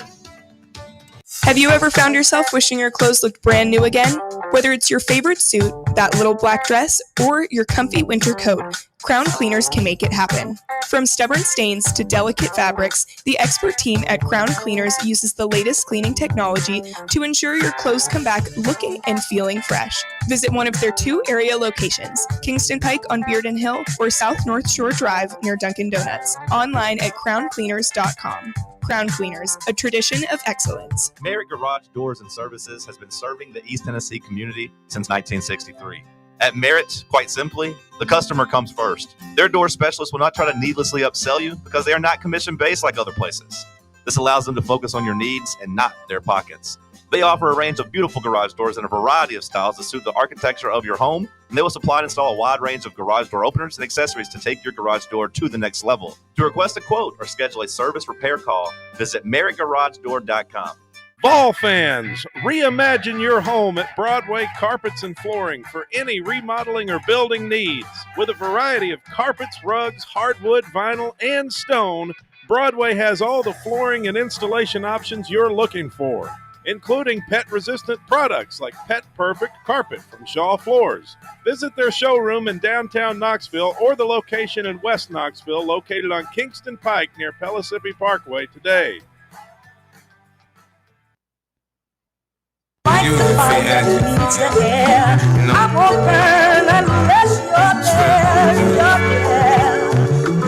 Feel this. America got a thing for the skinks. They love me. Black truckers, black Scully. All right, back here on Overtime, presented by VIP Play. We appreciate you listening along with us, whether it be on the free Fan Run Radio app, 105.7 FM, 1340 AM, on the local dial here in K-Town, or on the X/YouTube live stream. If you're listening or watching, we do appreciate your time. All right, timeout. Vol Moose is chiming in about Allie's comment. Oh, dear. Quote, not only did they steal Smokey, some Kentucky students actually did some mean things to him as well. Truly irresponsible behavior. Oh. So Smokey not only got stolen, but apparently they, put him through a tough time as well. So that's some extra fuel to the fire right there. Yeah, wow. Maybe I care more about this rivalry than I thought. Yeah, well, we appreciate you tuning in or, listening, Vol Moose. Obviously can't read all of that, but that is a very interesting development to what happened to Smokey and those Kentucky people. We'll switch over to the NFL, though. And Week 2 is on the horizon. Some teams have the best record in the league, like the Jacksonville Jaguars. Other teams have the worst record in the league, like the Baltimore Ravens. But both those teams will look to improve those records this week. That's a positive. We can agree on that. Wow. He's done this every day this week, by the way. Well, oh, I'm so sorry. Well, I mean, you're a Baltimore Ravens guy. This is a rare opportunity for you to brag about your Jags. The Allie, Titans what a have the stray. worst record in the league. Just straight him. The Chiefs have the worst record in the league. Yeah. There are a lot of teams that have the worst That's record in the true. league. So why'd you have to single out my team? Okay, if we're getting like really specific here, obviously it's like there's some humor to it. Obviously, you're I 0-1. Everyone, if you're 0-1, you're the worst record in the league. I get it. Okay. Looking at this week 2 slate, couple of intriguing games as we go down the list. Obviously, there's some better than others. But Allie, beginning with you, what are you interested in week 2? What game are you looking for? The Bills at the Jets. Okay. Very excited for that game. Both of these teams had really, really close games in week 1. Lots of excitement around those games.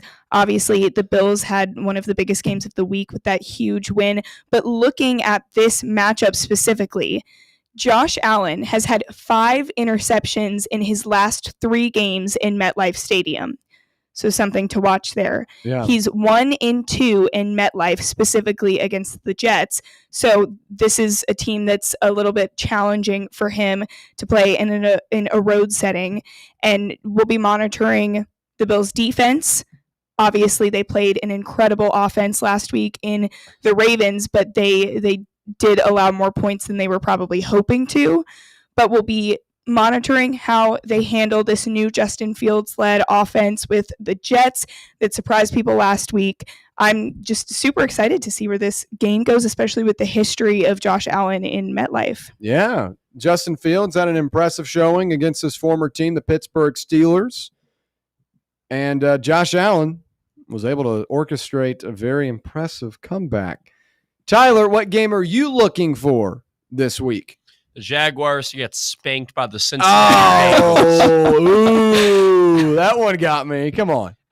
It's the game going on tomorrow, Thursday Night Football. Yeah. The Washington Commanders travel up north to Green Bay to take on the Packers. This is a game that I think a win for either team would immediately put them into that championship contender category. I feel like there are 3 or 4 teams in that category now, but as the season progresses every year, there are usually always 6 or 7 teams. And I do think that, why did you shake your head? 6 or I thought you were purposely doing that. You said 6, 7 earlier. Well, yeah. Okay. Continue. Go. And I think the Commanders, I've been very impressed with them in the Jaden Daniels era. My mom's a Commanders fan. I got Jaden Daniels and Terry McLaurin on my dynasty team, so I watch them a lot. My roommate's a Commanders fan. So I've watched a lot of the Commanders games over the past, year or so, and I'm impressed with them, but I'm not fully sold on them being a top 2, top 3 team in the NFC. I think a win for the Commanders on the road in a very hostile environment in Green Bay would turn my opinion from just a good playoff team to a championship contending team. And then on the Green Bay side of things, this is a team that coming into the season, I was fairly low on. Now, if you were to ask me this question this time last year, I'd tell you that I'm very high on the Packers, but Jordan Love did not impress me last year. He did have a down year statistically. The Packers as a team also kind of had a down year last year. You go and you get Micah Parsons. His what's the word? His presence was glaring on Sunday against the Lions, and I expect him to be on the field more in this matchup. But if the Packers were to win this game, I do expect them to. But that's 2 really, really good wins in the first 2 weeks of the season. That being against the Lions, who are probably going to have a down year, and the Commanders, who I think are on the upward trend. So a win for either of these teams would be monumental for their season, for their momentum, and most importantly, their playoff standing once we get towards the back end of the season, because both of these teams will most likely be in the mix for a wild card spot And this is going to be a tough game. It'll be a fun game, but I do think it'll be a fun, high-scoring game. And I'm just ready to see, Jaden Daniels versus Jordan Love and see which quarterback can come out on top. Yeah, the Commanders last year were in a pretty good spot having to play against a lot of the quarterbacks that they went up against. And I hate that. What? They were. Tyler, they were. Go look at the quarterbacks they played against. They're in a good spot, but if you want to use that to try and discredit them, which I don't think you're doing, but if that's what you were getting at, look at the quarterbacks that they played in the playoffs and how they played. And look at how this team played prior to, the trade deadline when they got significantly better. The quarterbacks they played last year, were they good in the regular season? Were they good quarterbacks? And what? Their wins? I mean, just look at the list of the guys they had to play against. I know they played Lamar Jackson. I know they played Joe Burrow. Okay, those are like the top ones, but then you go down the list and you've got backups and guys that were filling in spots. So, like, a majority of other teams have to play these quarterbacks too. Well, they were benefited by a lot of the teams on their schedule having banged up quarterbacks. I'm not saying that's the only reason why they were able to be successful last year. I thought they were a fun team. They obviously, were very successful in the postseason as well. I'm just saying this year, they're going to have better quarterback play. Sure. Have to go up against better quarterback play. Jordan Love in week 2 is an example of that. I think this Packers team with Matt LaFleur is in a good spot. I think everyone's, outside of a couple of guys at receiver, like a Christian Watson coming back from an injury, they're relatively healthy. Can the Commanders, get through the season up against some, if everyone's healthy, better quarterback competition? I'm interested to see that, but should be a fun game tomorrow night. I'd agree. I'm excited for what? I was agreeing with you. Oh, okay. I thought you didn't like that. I wasn't trying to be harsh. I was just saying. No, it was just not in my head. Like, it will be a fun game. Okay. God, William. Well, you gave me a look. It was like, oh, my God. I have Tourette syndrome, Will. Okay. I'm sorry. It's okay. Atlanta and Minnesota. A rematch of the 2024 College Football Championship game between Michael Penix and J.J. McCarthy. The thing I loved about Monday Night Football was the first half, everyone was hitting the keyboard. Oh, J.J. McCarthy's so bad. He's never going to make it. He had a bad interception in the third quarter as well. Peyton Manning and Eli Manning on the broadcast gave some pretty bad reactions to it. They're like, oh, gosh, you can't make that play. But McCarthy rebounded really, really well. And I think that the Vikings are going to win the division this year. They're already off to a good start, beating a divisional opponent. Kevin O'Connell has revived like 4 guys' career in the last 3 years. Guys that were backups like Josh Dobbs. Guys that were, fighting for their life in the NFL like a Sam Darnold. And Daniel Jones, too. Daniel Jones now playing for the Colts. He was with that Vikings team last year. J.J. McCarthy will be just fine.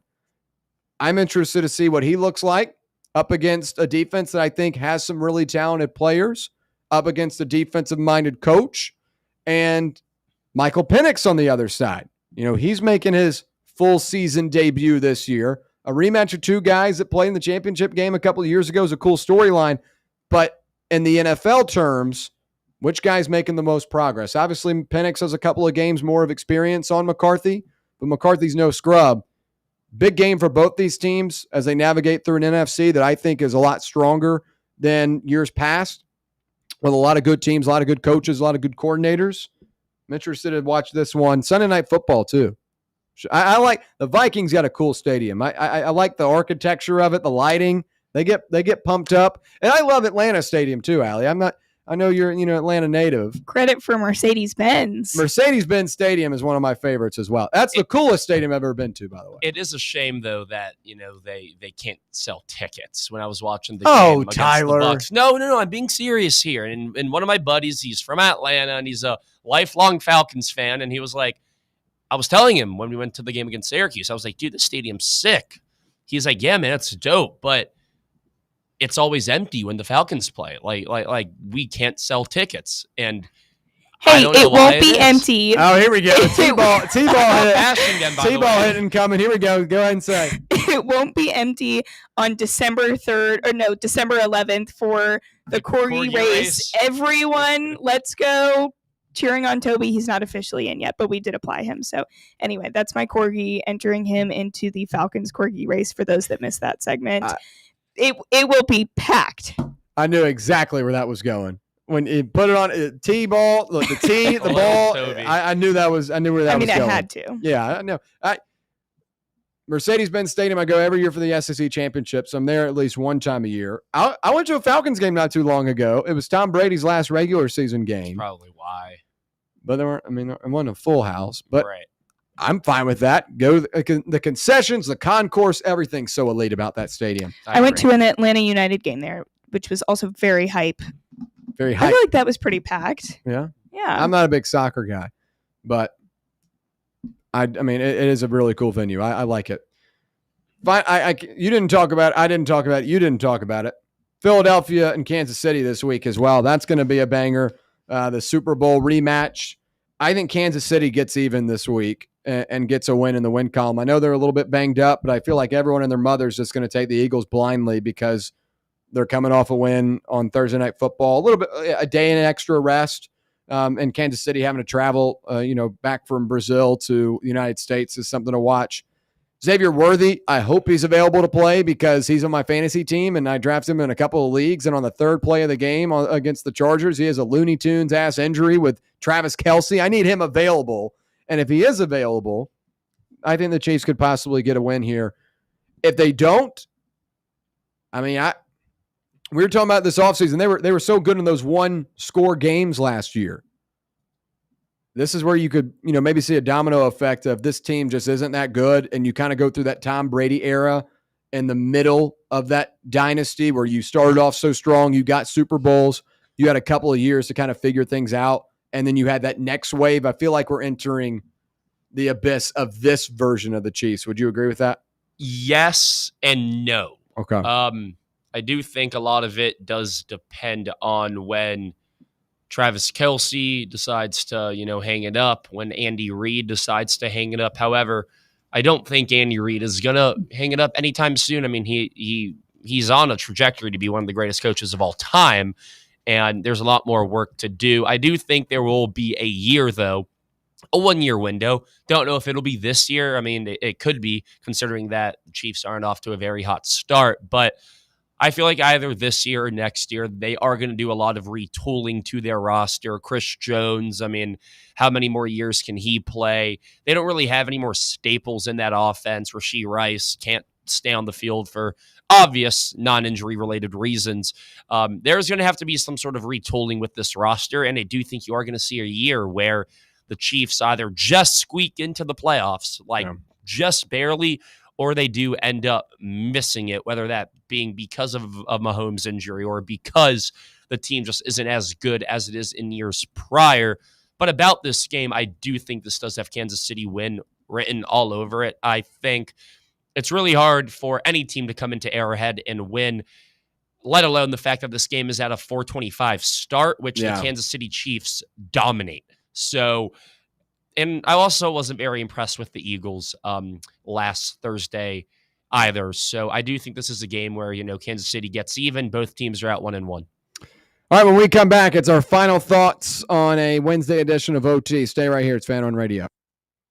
Congratulations. You found sports radio that doesn't suck. This is Fan Run Radio, Knoxville. The number one problem we see at our clinic is delaying treatment. ED can get worse. Book your appointment right now. Call 865-544-8220. Prefer privacy? Book online in under 30 seconds at menspronknoxville.com. At our clinics, men's sexual health is the whole job. Look, I'm a normal guy too. I hate going to the doctor, but we've helped so many guys in here just like you. Even if pills have failed, our medical team is going to take the time to talk you through it. Same day in-house lab, and the treatments, well, they could change your life. Your local medical team has your back. ED, performance, Peyronie's, size and shape modeling. We tailor what works for you. I'll get to the point. Can you imagine epic performance and epic sex? Yeah, I said it.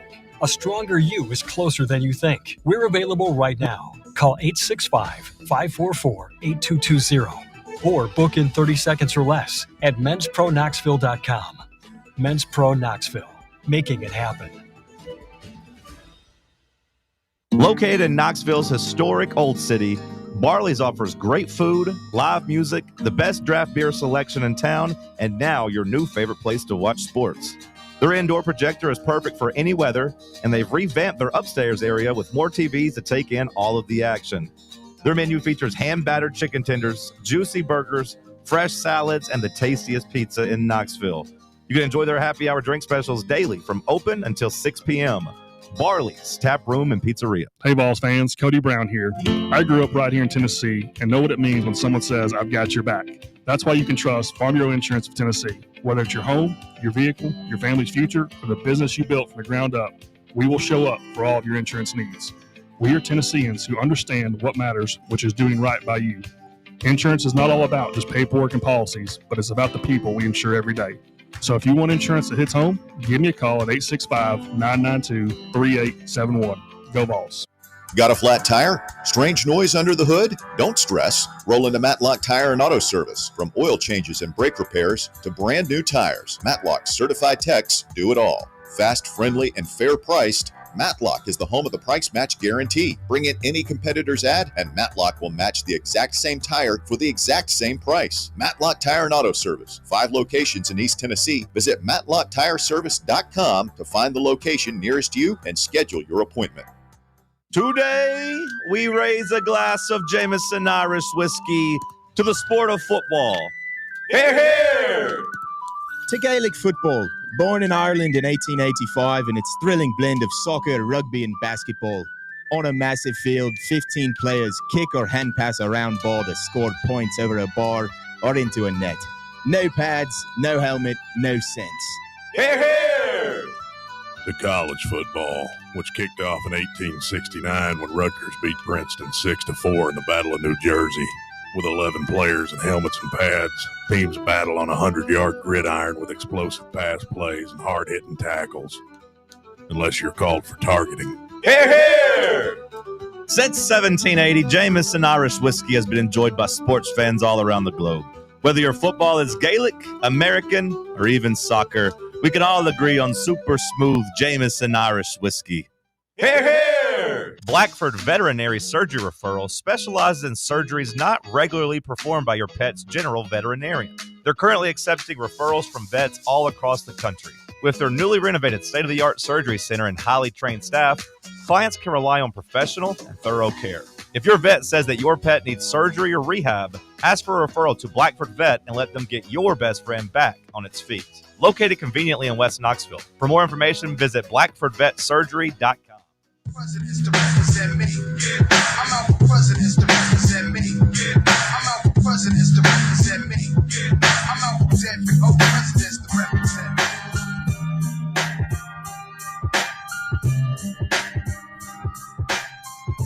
All right, rounding things out on this Wednesday from K-Town. We appreciate you hanging out with us.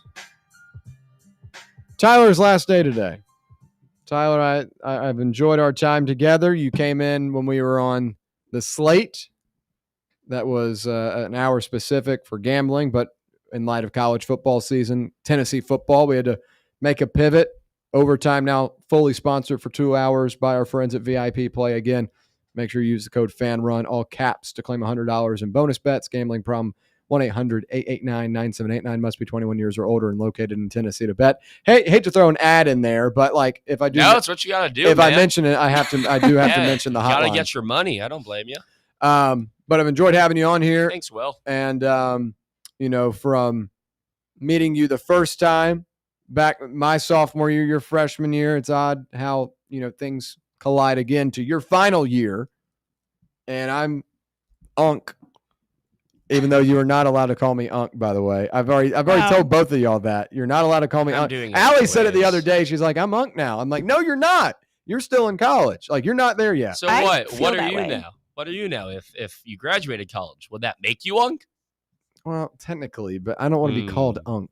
You don't want to go off the technicalities here. You still want to be called Unc. All right. Anyway, enough about me. Enjoyed having you on, Tyler. Any last words? Thanks, Will. I'll give you some airtime. Oh, I got airtime. Look at this. Don't abuse it. I'll give you a couple of words. I won't abuse it. I mean, I picked up a microphone for the first time last July of 2024. Started my own sports podcast. Mm-hmm. Didn't know where that would take me.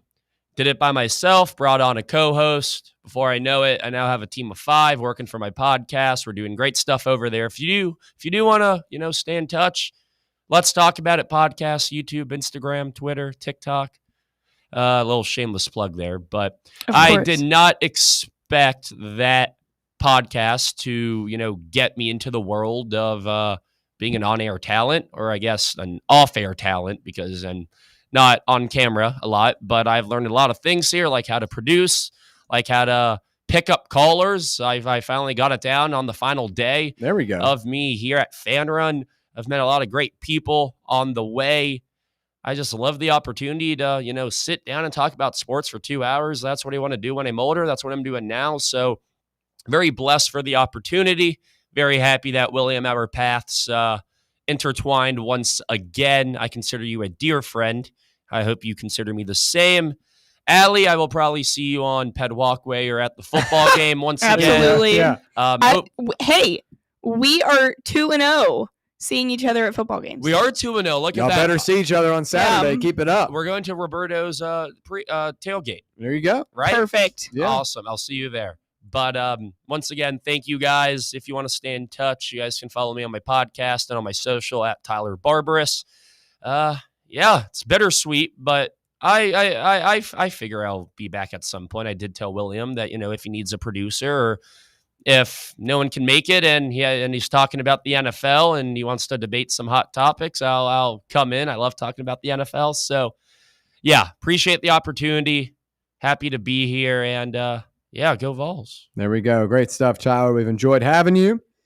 And I did have some planned for final thoughts other than that as well. Didn't want to give you some time to talk. Thank you. We'll save that for another. I don't know if I have enough time for it.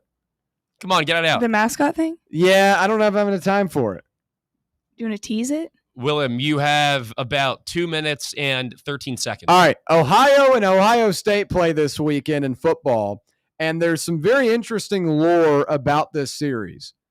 In 2010, when Ohio State was running out of the tunnel, the Ohio State Buckeye, Brutus, the Buckeye, the mascot, was running out with the team.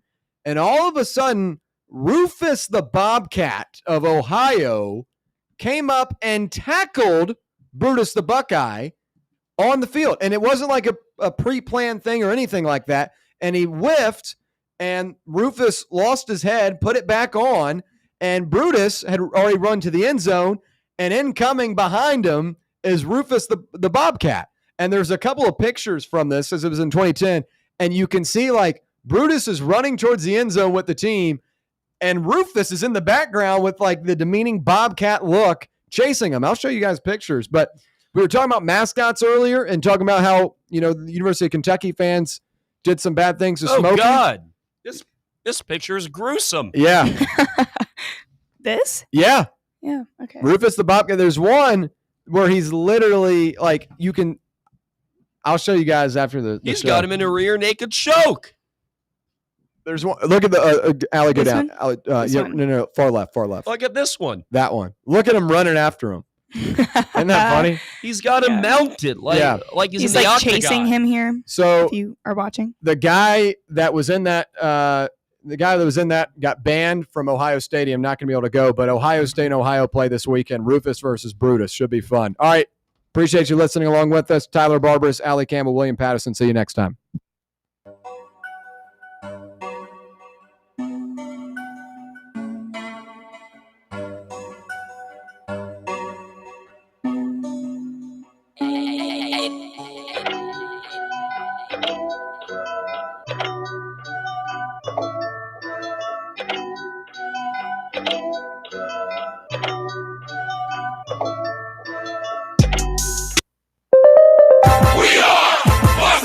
And here's what you need to know. Utah Valley University has canceled their men's soccer match tonight against UC Davis following the assassination of conservative activist Charlie Kirk on the school's campus earlier today.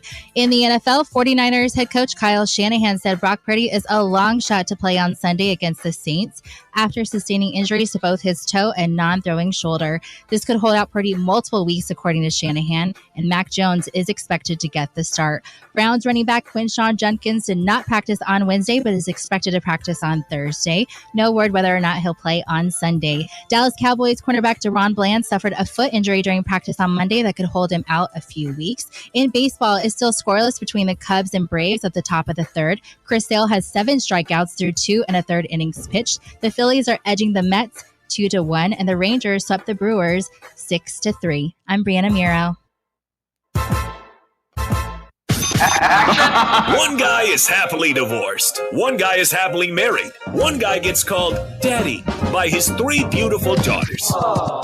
One guy gets called daddy after a credit card approval. One guy won a state high school basketball championship. One guy only covered a state high school basketball championship. One guy does voiceovers for fast food chains. One guy only eats fast food. Does this seem weird to anybody else? Hey, I heard that. Can this sports writer and this sports fan share a radio show without driving each other crazy? Now, live from the Fox Sports Radio studios, here's Fox Sports Radio's Odd Couple, Rob Parker and Kelvin Washington.